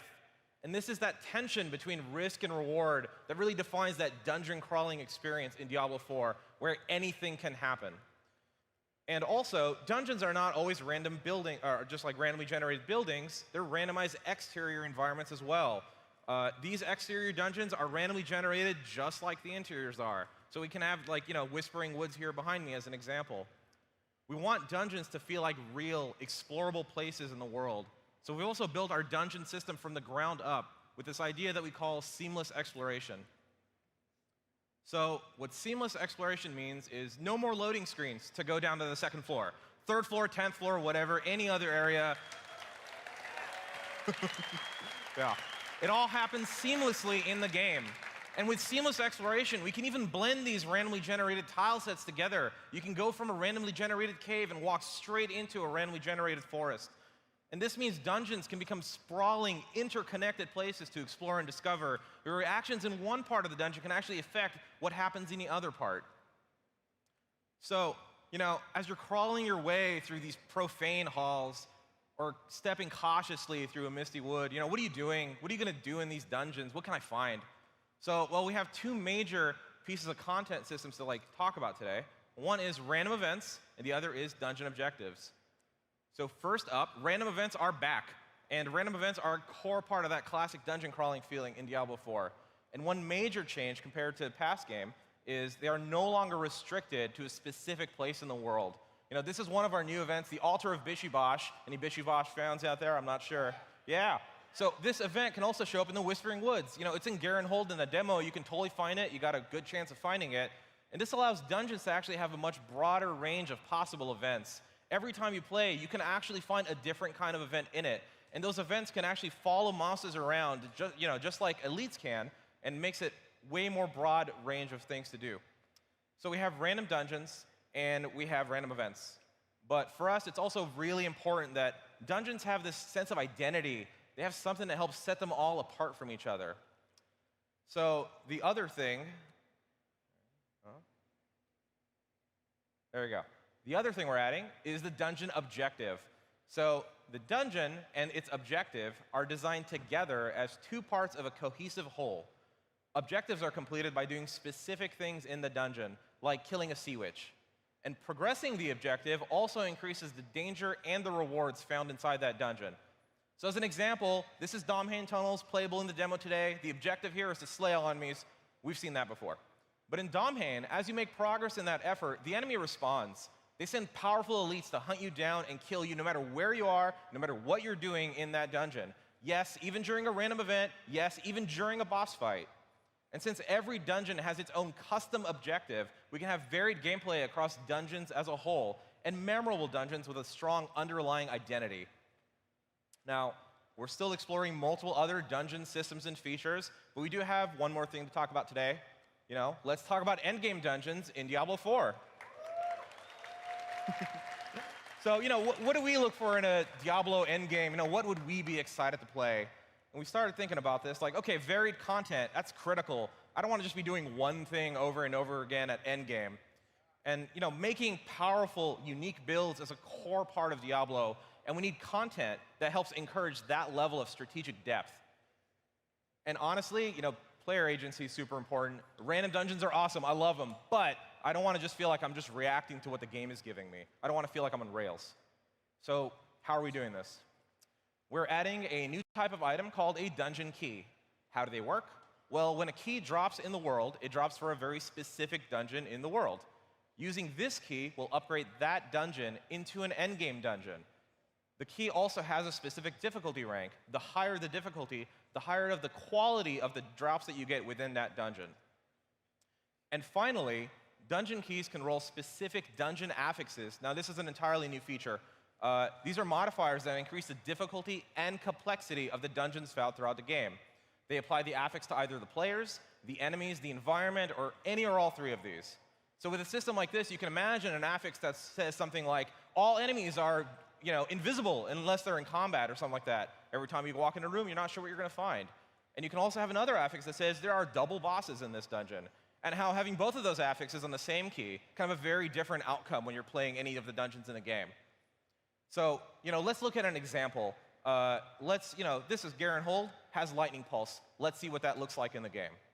So Lightning Pulse adds this cool pillar of lightning energy in stone that hunts down the closest player and deals damage to them. It can't kill it, you can't stun it, you cannot stop it until that dungeon objective is complete. But this is still Garenhold, the same dungeon we have playable in the demo today. It still has the same objective, you still have the same enemies, and you still have access to the same randomized content within it. Yeah. And this is how we get all three of our goals. We get varied content, right? Varied gameplay. Any regular dungeon can become an endgame dungeon by finding a dungeon key for it. And the plan is to have hundreds of dungeons in the game. We get strategic depth. The key provides a lot of information for you to plan a specific build around. You can customize your loadout, your skills, your talent, your items to tackle that specific dungeon. And we also get player agency. You can decide whether you want to use a key and upgrade a dungeon, or if you want to salvage it for crafting. And the plan is to drop lots of keys so you guys actually have exact control over which dungeons are your endgame dungeons. So we learned a lot about dungeons. Let's learn more about the monsters that you kill inside them. And for that, I'm actually going to hand it over to Joe Shelley, lead monster wrangler, really. Thank you, Donovan. So this is my very close friend, the Fallen Lunatic. I know he's my close friend because he always wants to be really close to me. But the Fallen Lunatic is a really interesting case because he's part of the Fallen family. This idea of families is really important to Diablo 4. In the case of the Fallen, the Lunatic runs forward and tries to explode. The Fallen grunts try to surround the player, while their shaman friends hang out in the back, throwing fireballs and resurrecting slain grunts. Let's take a look at another example of families in Diablo, the skeleton family. The great thing about the skeleton family is that, like the Fallen, the members of the family can work together to do something greater than they could do by themselves. So, of course, you've got skeletons with swords, shields. The shield skeletons can stun you, while two-handed axe skeletons bring down their axe on your head. You've got crossbow skeletons who are firing from the middle distance. And in Diablo 4, you've got my personal favorite, the skeletal ballista. This is an amalgamation of skeletons that have come together to barely hold up this giant bow that can fire from multiple screens away. And we talk about how important legacy is to Diablo 4. This is a great example. The inspiration for the skeletal ballista came from Diablo 2, where you could walk out of a doorway and be surrounded by skeletons and then be getting shot from off-screen by ranged skeletons. It creates this choice moment where, do I stay engaged with the skeletons I'm fighting and try to dodge these arrows, or do I go deeper into danger and lay the smackdown on those skeletal ballistas? In Diablo 4, that gameplay is back. Thank you. But of course, the skeletal ballista is not the most dangerous thing you'll face in Diablo 4. There are also elite monsters. And if you play Diablo 3, there are some monster powers or affixes that are making a return, like Mortar or Frozen. But in Diablo 4, there are a new category of affixes that we call enhancing affixes. These affixes take the monster's base powers and improve on them. In the case of a skeletal ballista, he might have the multi-shot affix. So he's firing 3 ballista shots instead of the usual 1. And the cool thing about enhancing affixes is that when we apply that same multi-shot affix to something like a fallen shaman, he can resurrect multiple grunts or brutes instead of the usual 1, totally changing how the gameplay plays out. Now, of course, there are lots of bosses in Diablo 4. And if we go back to that previous slide with the skeletons, you might see the Tomb Lord standing tall and proud in the middle. The Tomb Lord is a master of necromantic magic and bone, and he can resurrect his skeletal minions, he can create walls of bone and shatter them, and he can spin his magic into a storm of bone that can blind you. But in Diablo 4, you have additional combat options to fight back. One of these is the new evade ability. Every class can do a short distance dash that gets you immediately out of danger and allows you to strike back very quickly and get back in the action. It's perfect for getting out of something like this bone storm. Also, many class skills in Diablo 4 grant the unstoppable status. This status allows you to break out of any control impairing effects. So if you're stunned, blinded, slowed, you can break out of it and grant immunity for the duration of the effect. In the case of our barbarian friend, who just doesn't want to deal with this bone storm anymore, he can rallying cry, becoming unstoppable and granting his allies unstoppable as well, and immediately dish out more pain onto the Tomb Lord. Now, if you've had a chance to play the demo, you may have seen this one, this demon, Ashava. This is our first world boss in the Diablo series. And it is so big that we had to pull the camera out just to frame the action and show everyone engaged with it. Ashava is a huge undertaking, and looking at some of the stats already that have come in, I see that a lot of people have fallen to Ashava. But the really cool thing about the bosses in Diablo 4, and Ashava is a great example of this, is our new stagger system. This means that you can bring your control effects into fights against bosses, like your stuns, your freezes, chills. And when you apply them to bosses, it builds up the stagger bar. When it's filled, the boss becomes staggered, and something really cool happens. I came up with that term myself. But basically what it means is, for each boss that we design, we build some unique behavior. So when you stagger Ashava, you can break off its arm blades. And this changes the whole fight, because those giant sweeping attacks that it performs are greatly reduced in their range. And areas of the battlefield that were dangerous become safer. In fact, if you stagger Ashava multiple times, you can break off both arm blades. And this changes the remainder of the fight. Now, of course, to take on something like Ashava, you're going to need some legendary gear. David's going to talk a little bit more about that.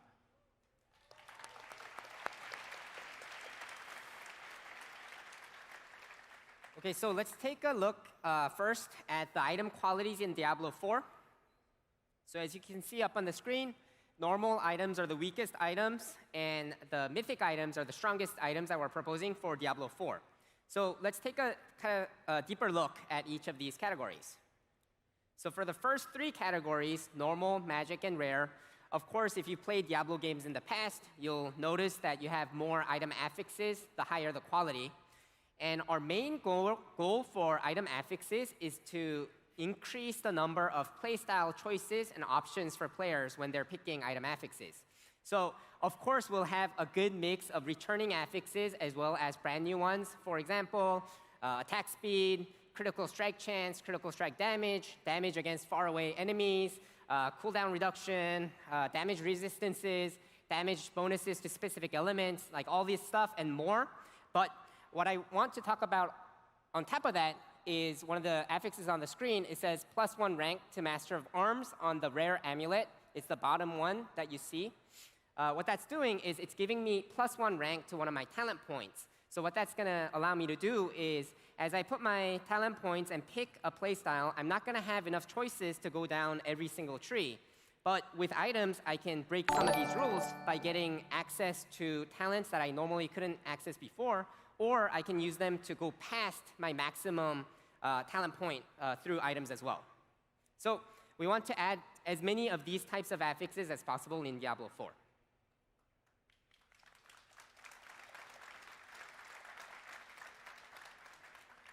For legendary items and sets, the goal is to provide as much player choice and customization as possible when forming your end-game build. And in order to do that, the most important change in Diablo 4 is to make sure that legendary items are on equal or greater power level compared to set items in Diablo 4.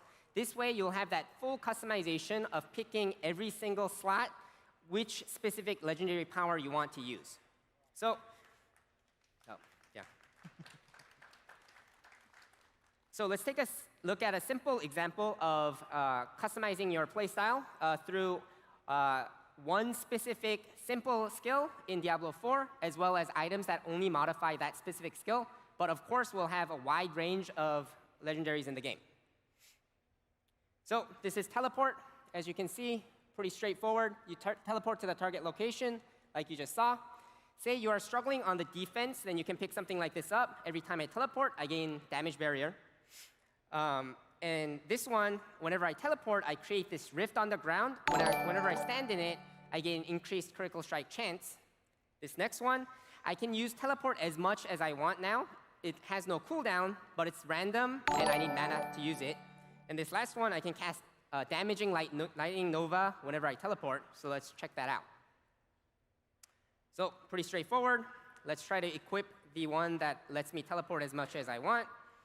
And now I've kind of turned my mobility skill into a damaging skill at the cost of it being a little bit random. And I just want to stress once more that not all legendaries will work so specific to one skill. We'll have a wide range of skills ranging from legendaries that are generic and good for every type of build, legendaries that are good for specific categories of skills, and legendaries such as the ones that you see here. And finally, mythic items are the strongest items in Diablo 4. They're equipped limit 1, but they have 4 legendary powers on them. This is a simple example of a Barbarian legendary, or Barbarian mythic amulet.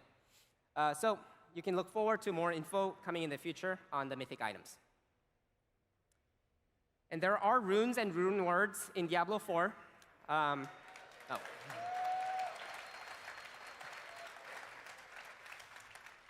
How they work is quite straightforward. You have 2 different types of runes in the game, condition runes and effect runes. You can take any condition rune, combine it with any other effect rune in the game to form a rune word. So the example on the screen is, it says the condition rune, whenever you freeze an enemy, and the effect is reduce a random skill cooldown by 15%. And as you can see from the item, I have formed my rune word. So let me show you some more examples of condition runes and effect runes. One thing that is not displayed here that we're currently working on is we're working on adding progression to runes as well. So you can look forward to more info on that in the future as well.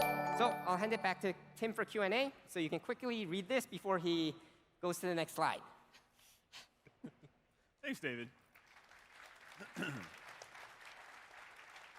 Everybody memorize everything? You got it? All right, next slide. Okay, Q&A. So over the past 24 hours or so since we announced this game, you guys have been submitting questions. Some of you right here on the floor. There have been places for you to hand in your questions. We've also been looking online. We got Twitter sending us questions, Reddit sending questions. The internet has many questions, as usual. I have taken a list of some of the most asked questions that we got, and now I'm going to ask our panel. So, starting right in, one of the most common ones that we got, a lot of people want to know about monetization or business model or how do I buy this game? So, question of how do I buy Diablo 4? I will divert that one over to Joe Shelley. Thanks. So, of course, it's very early days here, but what I can confirm is that we will sell a base game and expansions. And I can also confirm that we will not sell power.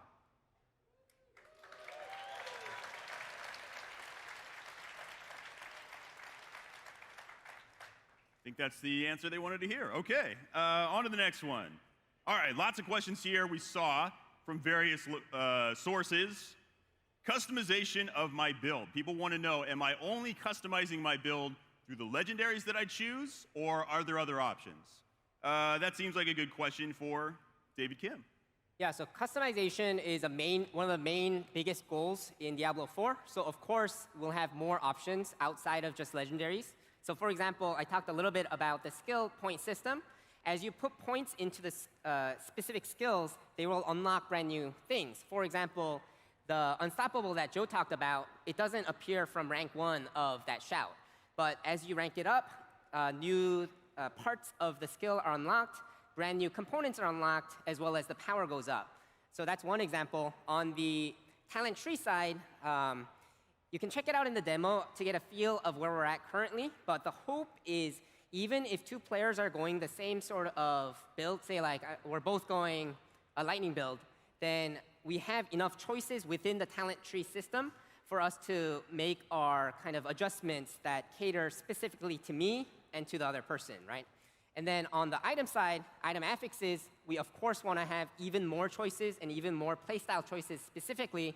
So we're going to be looking for opportunities to add as much customization as possible across the board.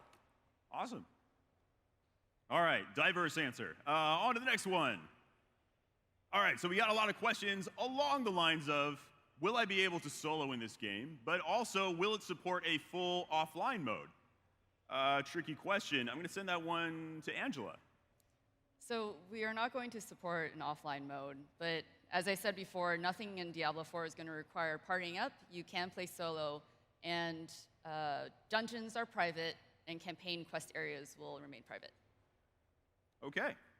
Solo, some amount. Offline, not the case. Next question we had. Okay, we saw a million questions about trading. We have people asking, is there trading? Some people in the audience agree. They want to know, is there trading? They want to know, how is it implemented? How does it work? Is it like D2? Is it like D3? I will send this difficult question to Zavin. Thank you. So, our underlying philosophy here is we think it's the best when you can kill a monster and get loot that way. So we want to make sure, whatever we do, we kind of respect that part of Diablo. It's core to Diablo. But with that in mind, we also do want to allow trading. So our current strategy is this, and it's still early days, so we really want to hear your feedback on this in particular. So the idea is that we have kind of 3 different types of tradable item, so to speak. So there is a class of item, a bunch of items that can always be traded no matter what freely. I can give it to Angela, she can give it to David, he can give it to Joe, so on and so forth. And then we can also have a class of items that are tradable one time. So I have an item, I use it for a year, and then I'm like, I don't want this item anymore, and I give it to Angela, but now she can't trade it anymore. It's bound to her. So things that can only be traded one time.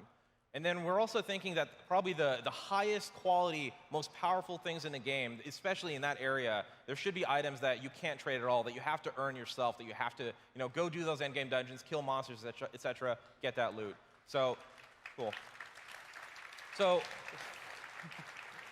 you can kind of see, just like with these very simple kind of gradient of things and options here, where we kind of do the cutoff of when does something become a one-time trade or a never trade, we have a lot of flexibility there. And we're going to be listening to you guys and kind of getting that feedback as well. So please let us know what you think. Cool. Complicated answer, but the important part at the tail there, let us know what you think. So if you have opinions on that, make sure they're coming our way. You can yell at us, that's one way, but it's even better if you go online, talk about it. We're going to be reading that. All right, next up. All right, big question around PvP. We mentioned that it's going to be in the game. People are curious, though, what does that do to balance? Are we going to have separate rules for PvP? Is this going to affect the balance of the PvE experience? That is a tricky question. Perfect for David. Yeah, so we're trying to, it's a great question, I think, because many people must have noticed that we have the same sort of skills, same talents, and same items in both PvP and PvE. So I guess that's the natural question that you would ask, right? But our goal is to have enough choices and options available for players. And what that means, I think, is the best skills, the best talents, and the best items in PvP will be very different from the set of skills, items, and talents in PvE that are the best. So I think, so the current plan is to make sure to locate issues as they arrive and strategically make the right tuning choices to make balance good in both formats, right? So every balance problem is so different, so we'll have to see what the problem is and then fix it that way, but we will have enough tuning knobs across these 3 systems to be able to balance tune properly. Okay. All right, next big one from the internet. They really wanted to know legendaries. These are important to the game, but has varied a bit across the different Diablos of how they drop.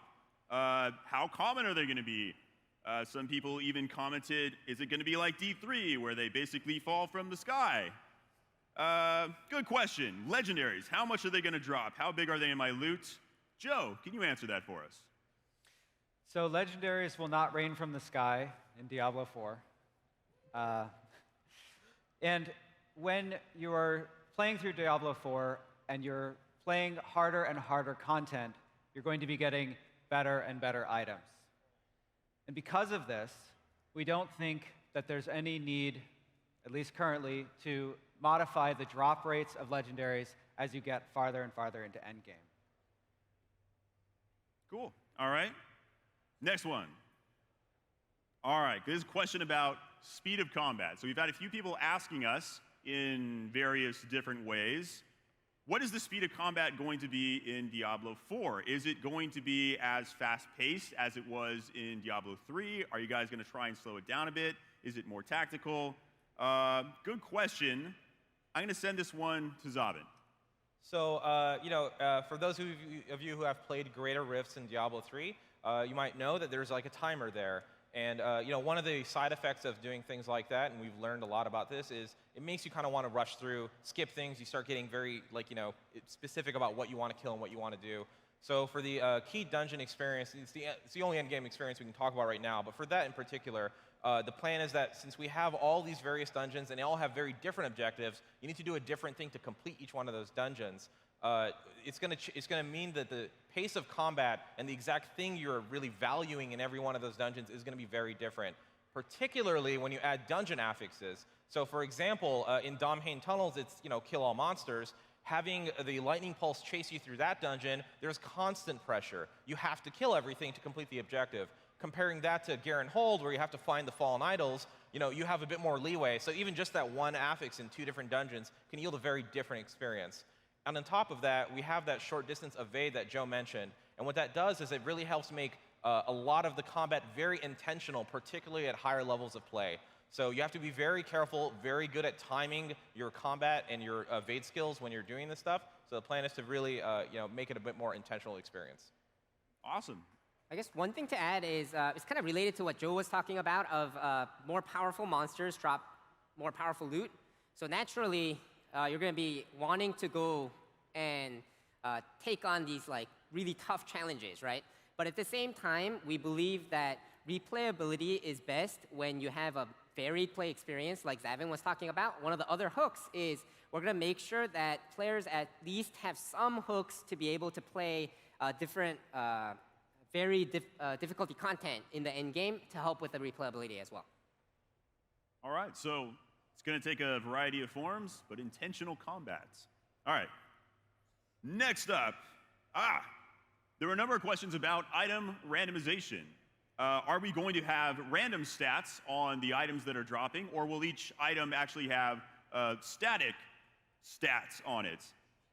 Said that roughly accurate. Anyway, sending that one over to Angela. All right, so affixes will be randomized values within a range, which means you aren't just comparing attack and defense on an item. You could have 2 items that contain the same affix effect, but they could have completely different values. And we're also looking into, or we're planning to support modifying, customizing your affixes. We just don't know exactly what form that will take yet. Oh, cool. All right. Next question up. All right, number of questions around how we're going to support the game once it's live. So people mentioned that they really enjoyed playing seasons. Other people said they wanted to see more. Questions about, are there going to be major content drops? What is that loop going to look like? So post-game support, seasons, that kind of stuff. Broad, weird question. David. Yeah, of course, we're going to have seasons in Diablo 4. The main goal for seasons will be to change up the player experience whenever they play from season to season. So we don't have all the details worked out yet in order to achieve that goal, but I want to give you a very kind of slight example for it, right? So if we look at just the legendary item slice, then we can maybe talk about we are planning on introducing brand new legendary items to seasons. On top of that, we want to kind of spotlight subsets of different legendary items from season to season. So best builds and what you're exploring can change a little bit. So I'm not saying this is the only thing that's going to change up the player experience. Of course, we're going to try to hit it at all different angles across the whole game. But that is our goal, and we'll, of course, have more information to share in the future on the specifics. All right, we have time for just one more question. I'm going to go to this one because it was heavily asked. Everybody wants to know, will we have hardcore in Diablo 4? Zavin, do we have a hardcore mode? Of course we're going to have hardcore mode. It wouldn't be a Diablo game without it. You know, hardcore is actually, it was basically invented by the community in Diablo 1. It was officially supported starting in Diablo 2. We're going to carry on that legacy. We're absolutely going to support hardcore mode in Diablo 4. There you go. Hardcore mode is a yes. All right, that unfortunately is all the time we have, but it doesn't mean you should stop sending us your questions.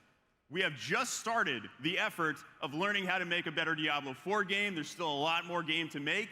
We want to see you posting online, telling us what it is you expect to make this game amazing. We're going to be reading it, and we're going to be responding to it in the future. So thank you, everybody, for coming. If you're here on the floor, you can go play more Diablo 4 right now behind you. If you are watching from home, there are 2 more panels coming up later today. Thank you, everybody. Thank you for attending Diablo 4 Systems and Features. Up next, Overwatch, Evolving the Art.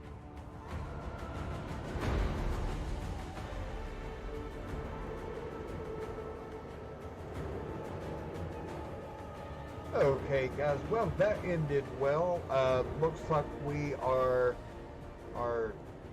well on their way heading toward the Overwatch panel. And I've got to say, I'm not a huge fan of Overwatch. Well, I like it, I play it, but I just don't play it as often. And it does look like it's going to be awesome, though. So I am really excited about that. Just because the panel has ended, please be sure that you don't leave if you're interested in anything else, because I will be here on the Mythic stage for the rest of the day.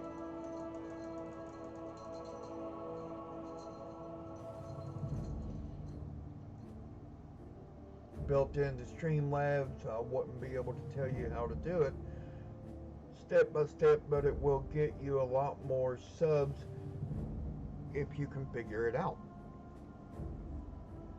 Well, that's a very good idea. Let me see what I can figure out here.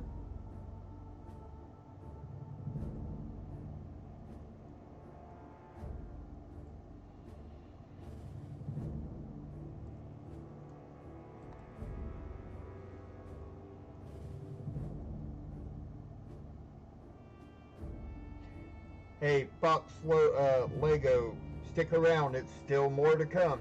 And if this is your first time here and you've not already subscribed, please be sure to do that. I would greatly appreciate it. We are trying to hit 1,500 subscriptions, and we are trying to get at least 100 likes or more.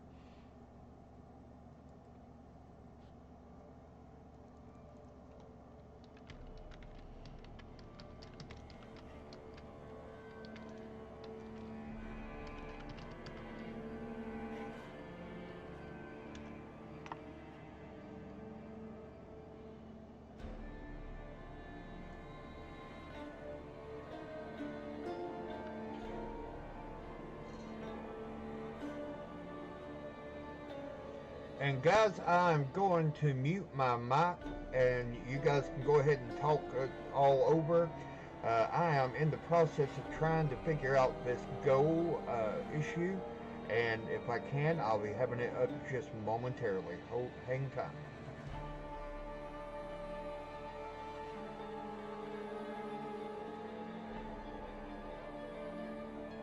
Enabling custom code in Streamlabs OBS.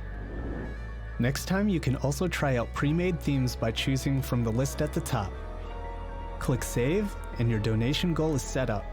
Now you'll have to make sure to include the widget in your scene. In Streamlabs OBS Editor, under Sources, go to the plus sign, add donation goal, and press Add Source. Name it what you'd like. Since you've created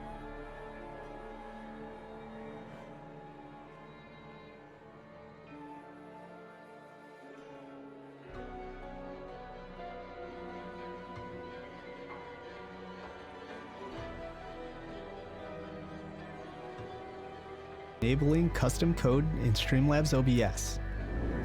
Next time, you can also try out pre-made themes by choosing from the list at the top. Click Save, and your donation goal is set up. Now you'll have to make sure to include the widget in your scene. In Streamlabs OBS Editor, under Sources, go to the plus sign, add donation goal, and press Add Source. Name it what you'd like.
Okay, guys, we are getting close to the start of Overwatch 2, the Overwatch Evolving the Art.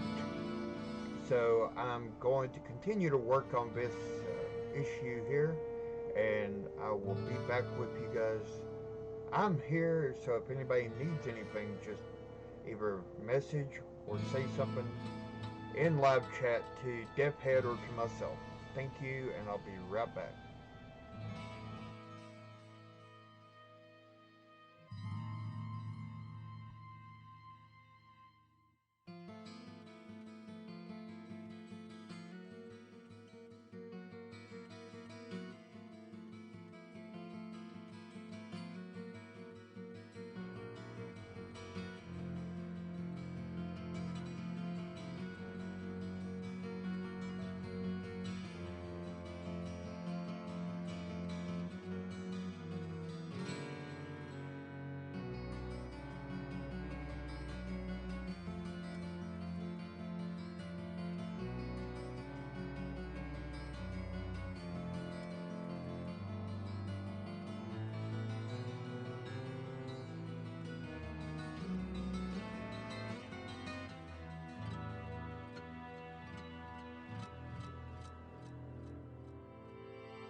Okay, is it muted? Is everything good now? Can you guys hear me?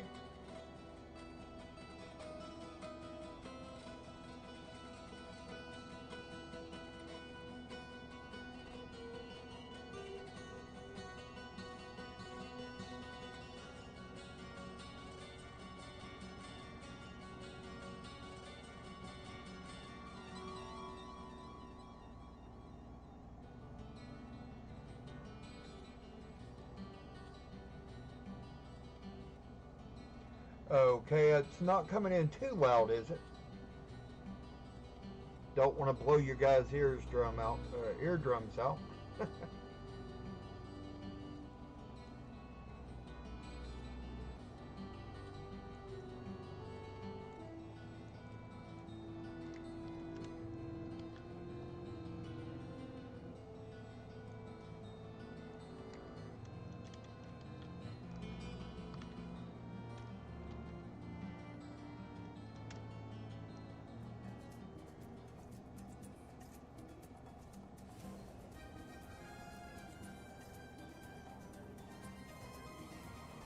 Okay, great.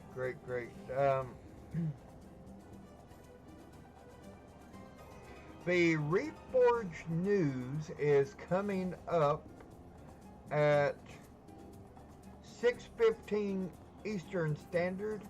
Now, unfortunately, at that moment, I will be covering the Diablo 4 world and lore, but I will be doing a video based on the Warcraft 3 Reforged deep dive, so stick around for that. And also, can you guys now see the goal up in the top side of the screen there? I'm hoping it's visible. Let me know.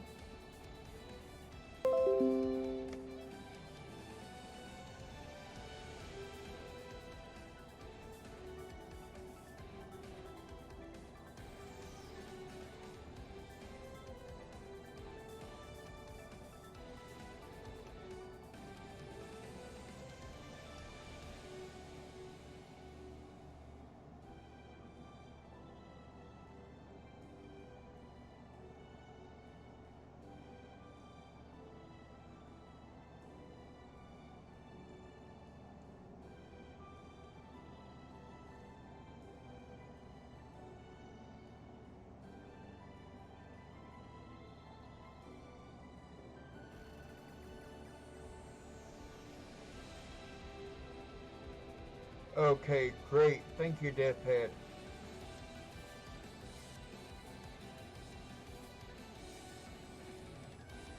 Okay, let me see about that.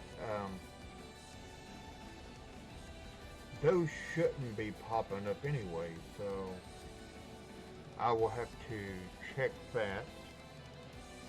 But we got a few moments.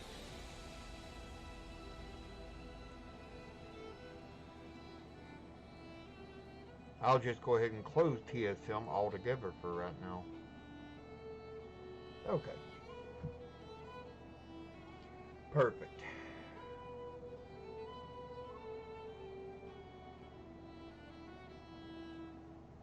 And I do definitely appreciate the heads up on that, adding the goal, but that's awesome. That really does help.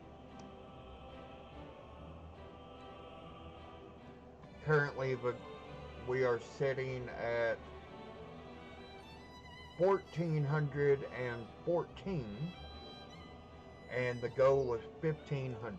So we are 86 away. Okay, I'm going to go mute. Welcome to Overwatch, River panel. Evolving the Art.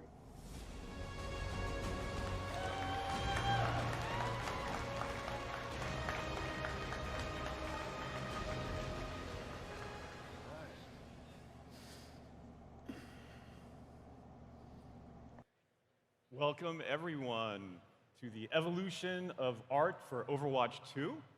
I'm Bill Petrus, Senior Art Director. I'm Arnold Sang, the Assistant Art Director. And I'm John LaFleur, the Technical Director. So we hope you're having a great BlizzCon today.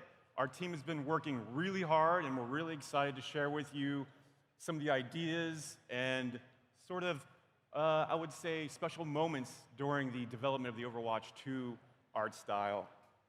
So first of all, what we're really going to talk about is probably our biggest inspiration, and that is the original Overwatch art style. And in that art style, we wanted to retain these values of strong silhouettes in the characters, a bright, beautiful world, a great sense of color. We were hugely inspired by the original Overwatch in that way. Also, we want to create more enhanced look for these heroes, which Arn and John are going to talk about in a little bit.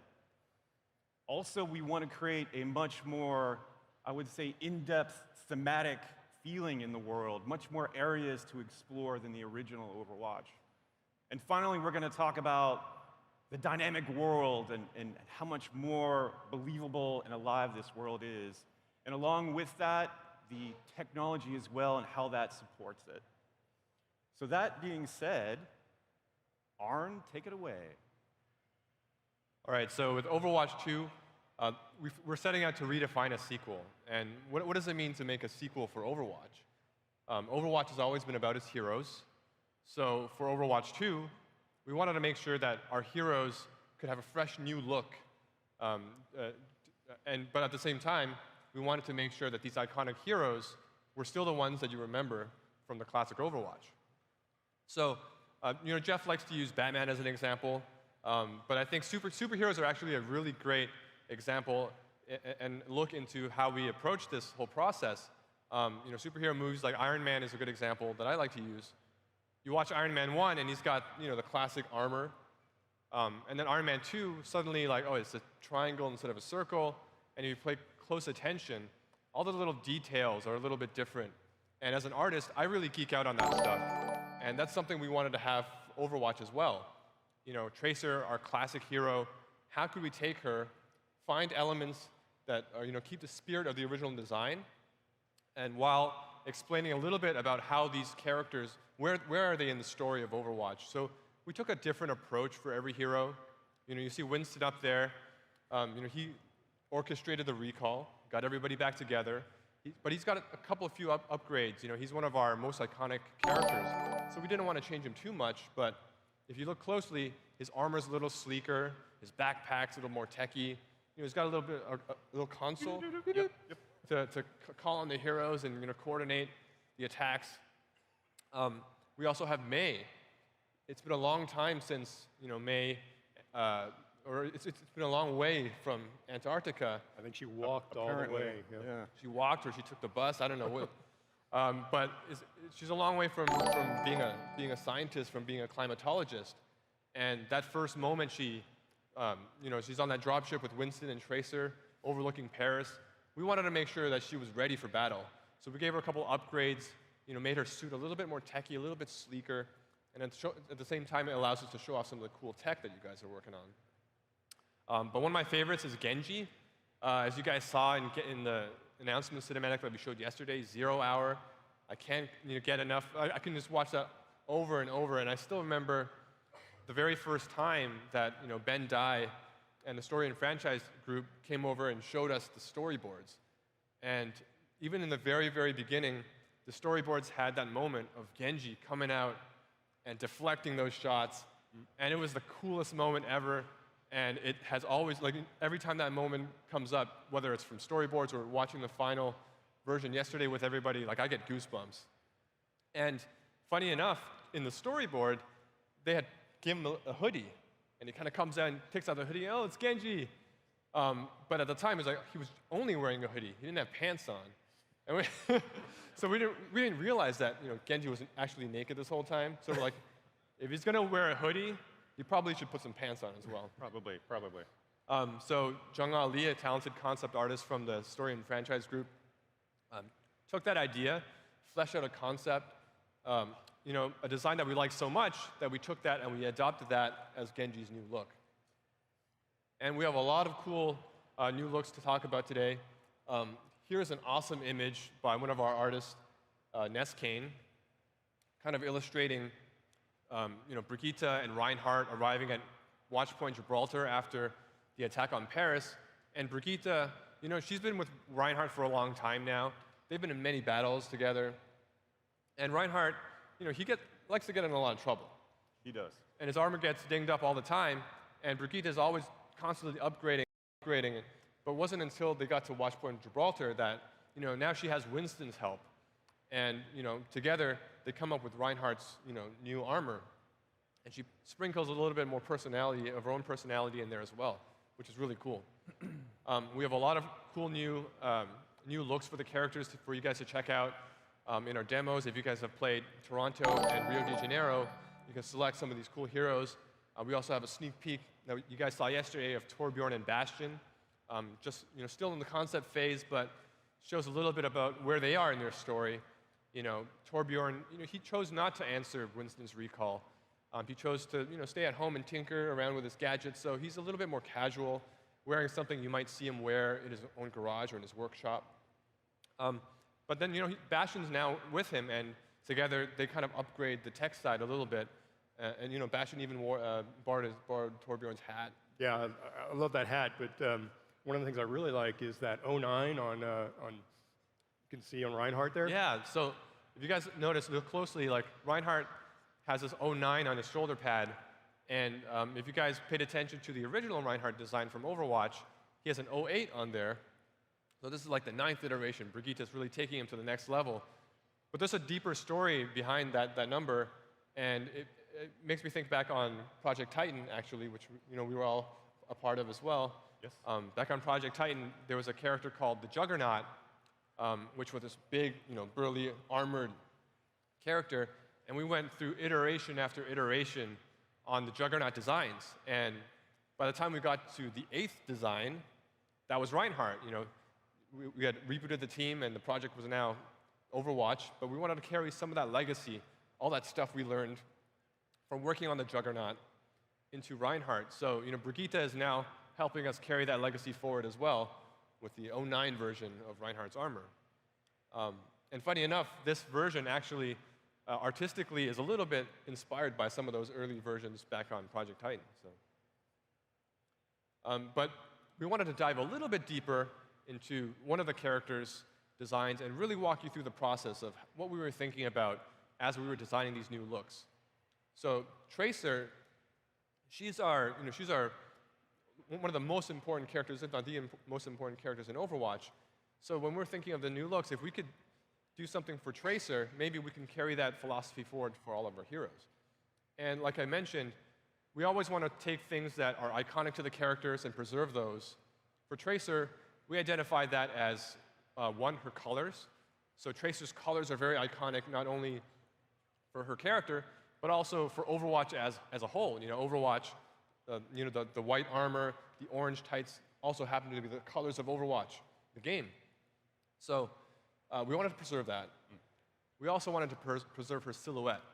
So Tracer is immediately recognizable with her spiky hair, her popped-up collar, and the way that her sleeves are folded up, and down to her sleek tights and running shoes. So silhouette is a really important thing for us as well. Yeah, and even from the gameplay and the tech side, silhouette's something that we don't want to break too much of, because the hitboxes are something you want to keep as sort of what you see is what you hit for the player. So we want to make sure that that silhouette fits fairly close to the hitbox, even with the new looks. Yeah, we learned a lot from making skins for the original Overwatch, and we carried some of that knowledge when approaching these new looks. But from there, we were thinking, okay, so what are some things we can change about Tracer? What are some things we can take and maybe push to the next level, and maybe at the same time highlight some of the cool tech that we have from the engineering side? And we thought, original Tracer, she's kind of a mix of a couple of themes. She's got this, this athletic look to her that looks like she's always on the run, but she's also a former test pilot. So we gave her the flight jacket, with the worn leather, the wool collar, and also the flight harness with the cool retro patches. We thought that was a really cool look for original Tracer. It was a very retro look, and we thought if we took that retro look and we pushed it to the next level, evolved it a little bit, maybe that would be an angle into how we can approach leveling Tracer up.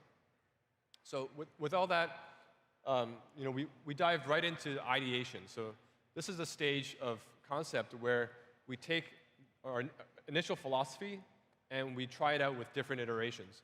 So with the first one, A, on the far left you see there, if you squint your eyes, her silhouette really doesn't change much. It's really, like we said, the collar is still there, the sleeves. It's really the internal details that have shifted a little bit. Some of the patterns are different, and we're thinking, okay, maybe some of the materials on her jacket might be different. But at first glance, maybe it's a little bit too conservative. So we thought, okay, let's try a couple more where we push it a little bit more. With B and C, we were thinking, okay, let's take that athletic look that we like from Tracer and really take that to the next step. So she gets a little bit more casual here. We start breaking the silhouette really carefully. The jacket with B gets a little bit more poofy at the bottom, and we're thinking maybe even her chronal harness maybe could reduce a little bit in size. We imagine okay, maybe this is Tracer after Overwatch has been shut down, and she's maybe walking down the streets of Kings Row. She doesn't need all of that juice, all of that energy from her chronal harness that she uses in battle. Maybe she has a slightly more reduced version. And we took that even to another step with C, elaborating more on hey, what are some different silhouettes we can play with on the jacket? Maybe there's a cool poncho look, which I personally really liked. It gave her a really hip kind of look. But then we were thinking, okay, wait a minute. If we're taking Tracer, like these iterations of Tracer, putting her on that dropship on the way to Paris, and the city's under attack. May and Winston are ready for battle, and she looks like she's just she's going out for a stroll or something like that. There's a little bit of a disconnect. So okay, let's get her battle ready. Winston probably prepped up both May and Tracer and himself to go into the battle. So with the last iteration on D, we tried to take more of a sci-fi techie approach. What if she was just like, this is a cool updated version of battle armor for Tracer? And that's kind of really where we landed. We really liked this version of Tracer, but there were things that I think during the exploration that we liked as well. So we took all of those elements and we kind of combined it, and this is the final concept for the new look for Tracer. So with this new look, this is the final concept. It's really only the beginning in bringing these characters to life in Overwatch 2. From there, it really goes to our talented character artists and engineers to bring Tracer to life inside the engine. So here's a look at Tracer, the new look for Tracer in Overwatch 2. And one of the things that I think of when I look at this screenshot here is, if you guys are familiar with Overwatch, you've probably seen the lobby screen, the main menu screen where you see Tracer with her hands on her hips, and you kind of see her from the thighs or the waist up. And she looks great in Overwatch 1. With Overwatch 2, because we wanted to tell more story, we wanted to get more intimate with the characters. I still remember the moment where Jeremy Craig, one of the designers who used to be on the team, he worked really closely with the UI, and he just took that camera on that UI screen, and he zoomed it right into Tracer, and he was like, how close can we get? I think that was a really inspirational moment, actually, too. Because when Jeremy did that, we seen Tracer in this brand new close-up look, and we were all huddled around the computer looking at him with everybody, and we're like, yes, we want to do this. And John on the tech side, can we do this? John!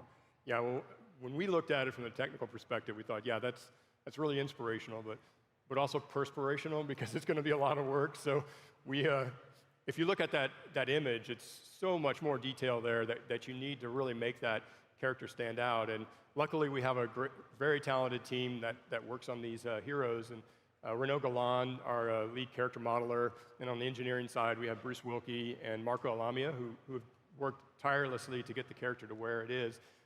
It involved revamping not just the materials, but also the shaders we use to render and the geometry for the character. Yeah, so if you guys have checked out our new website on playoverwatch.com, you can see a comparison between the old, the classic looks and the new looks, and it really gives you a sense of how the outfits changed.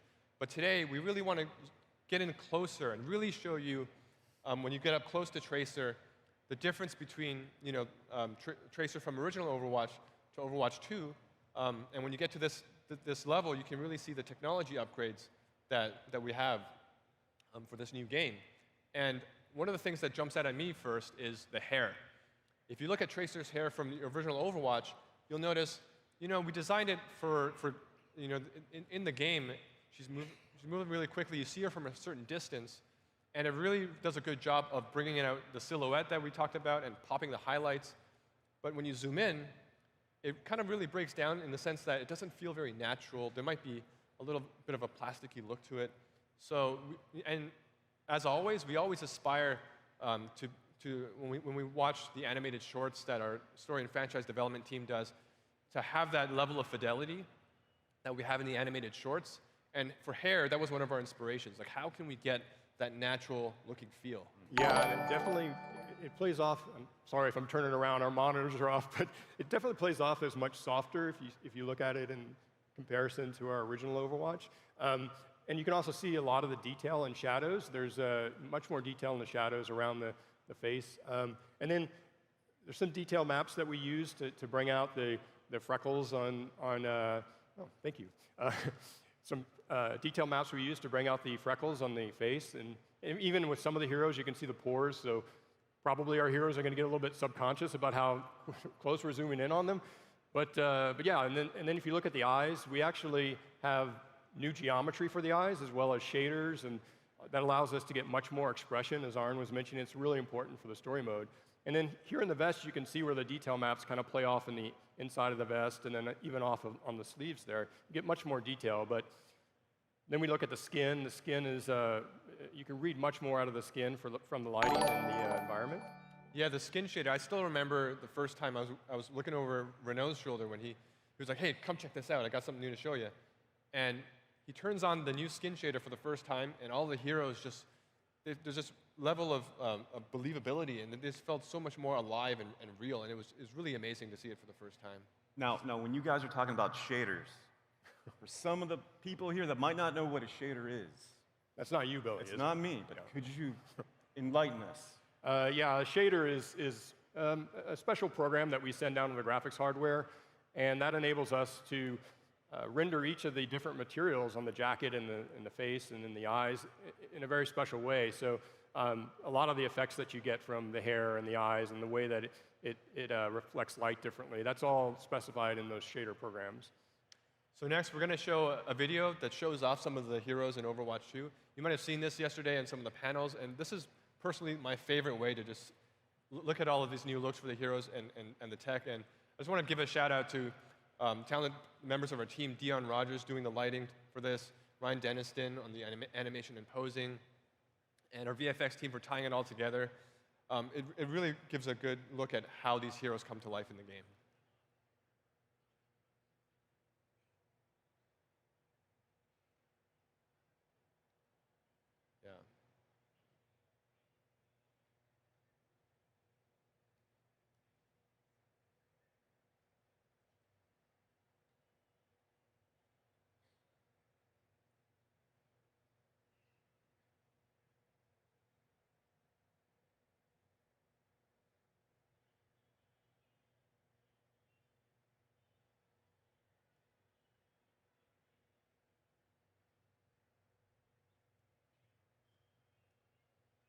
Wow. Thank you, guys. It was hard to follow up.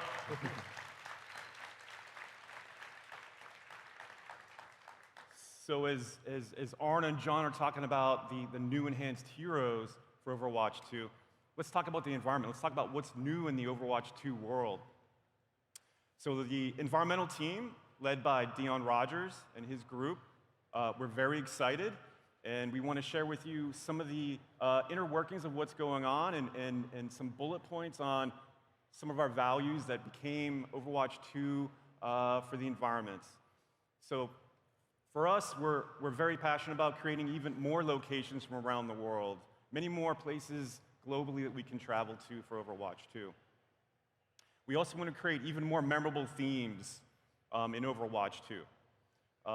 For us, it's sort of a passion for the player to experience all these new, I would say, feelings and new colors and experiences.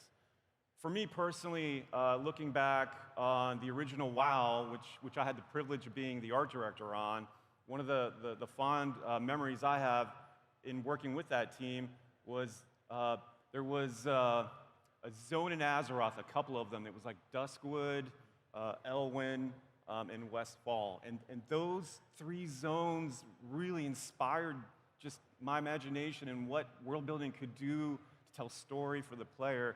And we wanted to take all those things we learned and bring them onto Overwatch 2 as well. And also, we want to create a more dynamic world in Overwatch 2. Arn always talks about how the heroes, it's all about motion and being dynamic. You know, when you do... we want to carry that over into the world itself. So a much more, I would say, a live world with many more interactive elements in the world, too. Let's take a look at a video of some of the latest maps, too, that we're working on. Here's Gothenburg. This is where Torbjorn has his workshop. Toronto, a Blizzard first. Woo!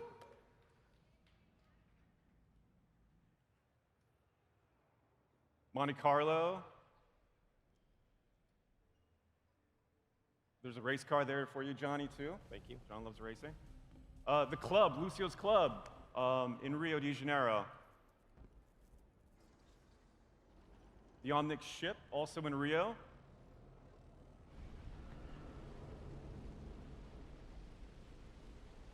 That's very dynamic, Billy. Very dynamic. We hope you guys are really enjoying this demo on the floor too. Please let us know any feedback as well. We'd love to hear it.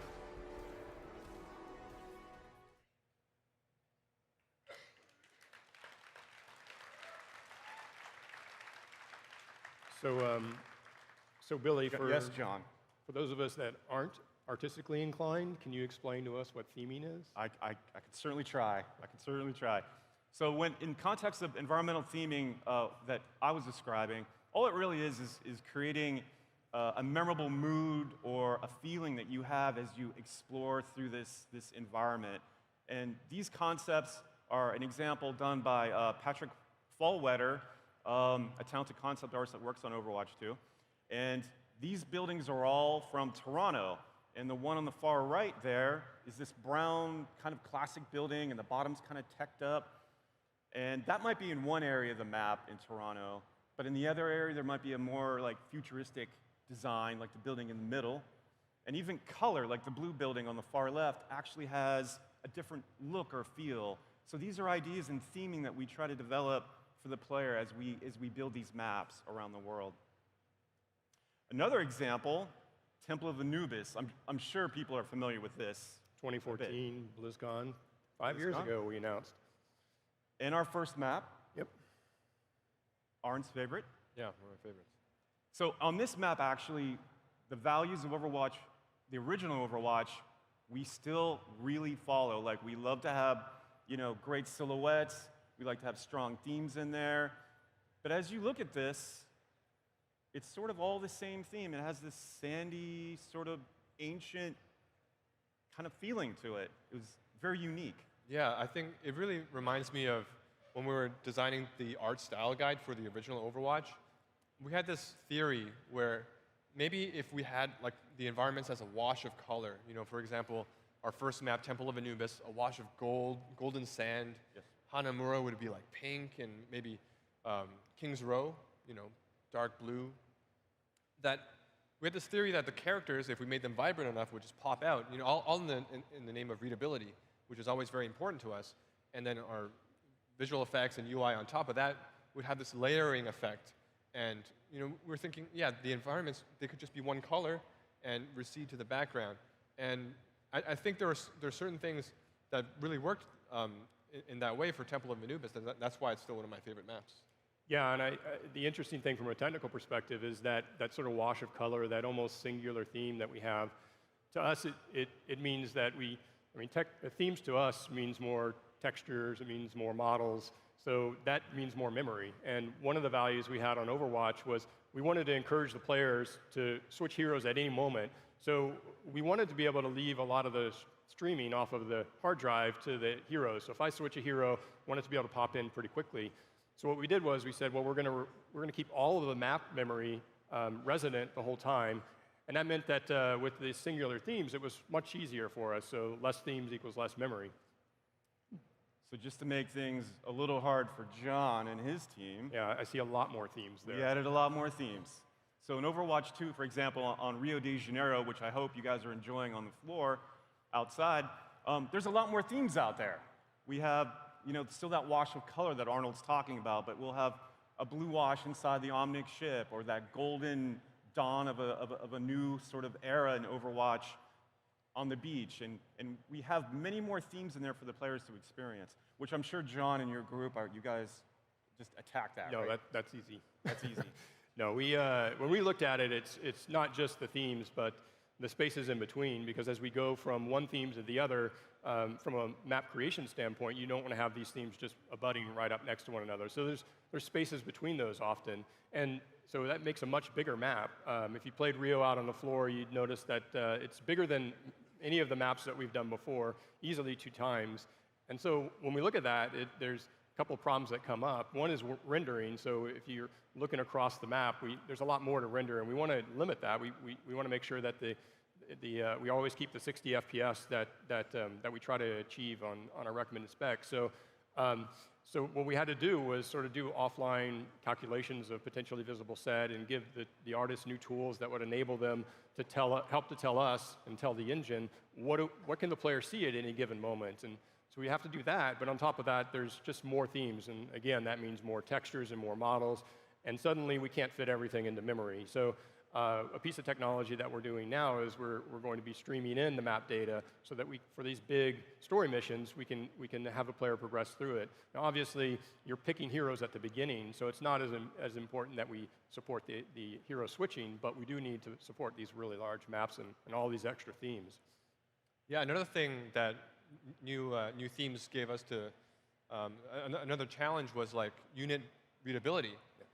With Overwatch 2, because this is now a PvE and we don't have the red outlines that we have for PvP to rely on for a quick read, with new themes, that means the same units, the same null sector nullifiers that you're playing in Rio on the exterior are the same ones in the interior areas of the map.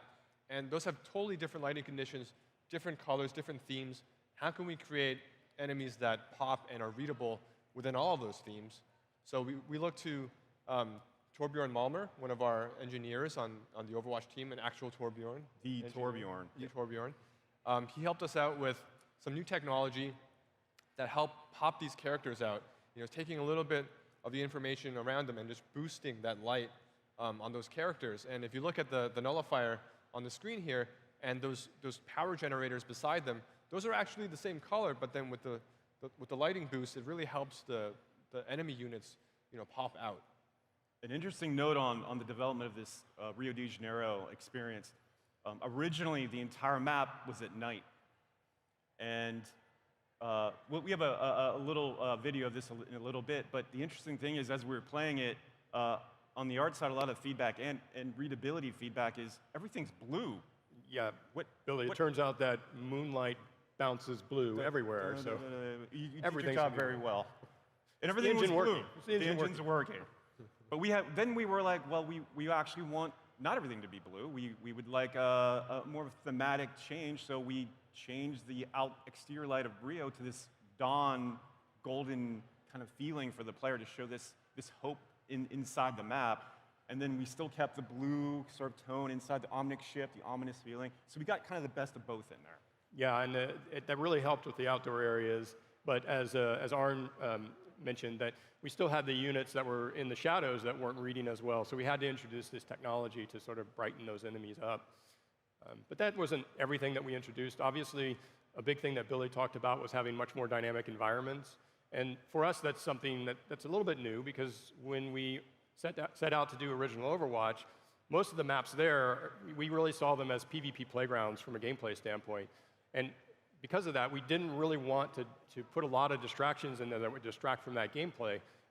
So most of the maps were static. We still had our options, our opportunities to tell story through those maps, but in Overwatch 2, really those maps in the story missions, they're a character in that story. So what we wanted to do was take that opportunity to do much more with the maps. And it's a great opportunity for us on the technical side, but one thing we don't do at Blizzard is we just don't do text for text's sake. So we want to explore, like, what are the opportunities to make the game better through that. And there's a point just about every year, I think, where the team sort of takes a little bit of time to explore some of these out-of-the-box ideas and think, how can we advance our gameplay? How can we advance our technology? It's usually a difficult time for engineers because the artists and designers are doing crazy things. What? So. John, come on. So we have to look at what they come up with, and usually they'll put a lot of crazy stuff together, and they'll say, look, it works in the engine, let's just ship this, but it doesn't work on all the technologies that we support. So it means we have to take those ideas and sort of get them down to something that we can support. And a great example of one of those efforts is Lan Cheng, who's a principal technical artist on our team, had done a demo of what a dynamic world would look like. And what she set out to do was, what would it look like if we took that Temple of Anubis with that, it was one of our first maps. It was a fairly simple map, but let's throw a sandstorm at it. So this is the demo that she came up with. So it's a really different look for Temple of Anubis. If you've played it, this is quite different. Obviously, if you were playing multiplayer in here, the enemy would be obscured in most of it, but all of these trees that are blowing, she actually created the trees using our cloth renderer. So she threw a whole bunch of particles in there. She played around with fog. There's a lot of things that she was doing here, stretching the engine and trying to figure out, like, how could we make this environment much more dynamic. And it's these types of things that really push us forward from a look standpoint and also from an art standpoint. And it leads to a lot of different technologies that we've put in. Some of these have come in over the years. Like we had weather systems that we just started to touch with Lijiang Tower. You saw a little bit of rain in there. But that's something that we're looking to explore much more in Overwatch 2. Another one would be some of the fog that was inspired by the demo she put together. And actually, the fog that she had, it inspired this sort of dynamic changing weather as you go from one end to the other in Storm Rising. And you may have noticed that the fog comes in and makes a much more moody look. But we're going to utilize that much more in Overwatch 2. And then if you played Rio out on the floor, you noticed that the lighting looks like, or I hope you noticed, or maybe you didn't, but the lighting is much more improved there, and we really want to get that feeling in the player of these new environments and this new dawn in the case of Rio. And in a portion of that map, there's also the portion where, spoilers, you destroy the core, and then the lighting changes everywhere, and that's another aspect of dynamic environment that we introduced. On top of that, we have the cloth that she was using for the trees, and so when we saw that much cloth in the environment, we knew we were going to have to improve the efficiency to allow for more cloth. We also wanted to improve the simulation as well. I think this is one of Arn's favorite screenshots here. Oh yeah, my favorite slide. Any friends from Canada here today? Yeah, all right. And then if you've played Rio, there's a lot more going on in that environment. We have explosions, we have a lot of particle effects. Again, something that we didn't really have the option to put into PvP because we want to keep that focus on the player versus player concepts.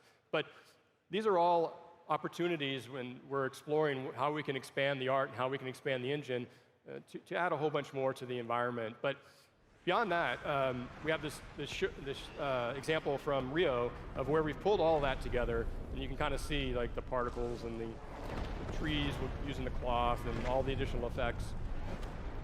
It's certainly led to a lot of changes within the engine. And so another way that we get the environment to be much more dynamic is through these things we like to call mission moments or sequenced events within the game. And what we had a two-part thing, two-part consideration there, where if you've played Rio, you've noticed that we have an intro and an outro before the mission. And for every mission that we have in the story missions, we're going to have that intro and that outro. And those are done within our game engine. And so we wanted to provide tools to the story and franchise group that would allow them to create these intros and outros fairly efficiently. But on top of that, we have these mission moments within the game that as you're going through sort of convey much more of what's going on in the environment. So you might remember if you've played through Rio, as you run around the corner, you see this storefront that suddenly explodes and all of these all of these null sector units drop down. And so what we'll talk about a little bit here is how that came from inspiration and eventually ended up in the game. And what that came from originally was a piece of concept art done by the art team. Yeah, Peter Lee, our principal concept artist on the team, he took the whole story that we wanted to tell for Rio, for the story mission, and he kind of illustrated these mission moments. Everything from beginning at Lucio's club, all the way to the Omnic command ship. He had illustrations for every single moment, and somewhere in the middle, he had this one illustration of this quaint little house. It's a nice view of the Rio beach out there, and it'd be a shame if we blew it up. Yeah, blow it up, Billy. So this really inspired the team to be like, okay, this really gives the Rio a sense of destruction, that it's under attack. So it was really, really a defining moment in developing these mission moments. So let's take a look at a little bit behind the scenes. It's a short clip at that stage in development of this sort of experience that the guys just described. Really early on. As you can also tell, here's the night version of Rio at that time, too. So as Arn's group is working on the concepts and working with the designers, and John's groups on the technology side, also Dion and his group are working on the environment. They're building the architecture. They're building the world itself. And For example, like on our team, we have people from all over the world on the team. So one of the things in the environment side is we want a believable world. We want a world that feels like, oh, it feels like Toronto, or it could feel like Rio. We have a very talented environmental artist, Tiago Klafke, on our team from Brazil, and he owned the map on the modeling side. He's like, okay, guys, the street has to look this way, and guys, look, in Brazil, we do it this way. So he really helped kind of flesh out this world and polish this encounter along with all the other groups. It was a lot of fun. I think he actually was the one who decided it wasn't going to just be a house. It had to actually expand to this storefront that looked much more like it belonged in Brazil. And so let's take a look at the actual final execution of that, which you guys can play on the show floor as well.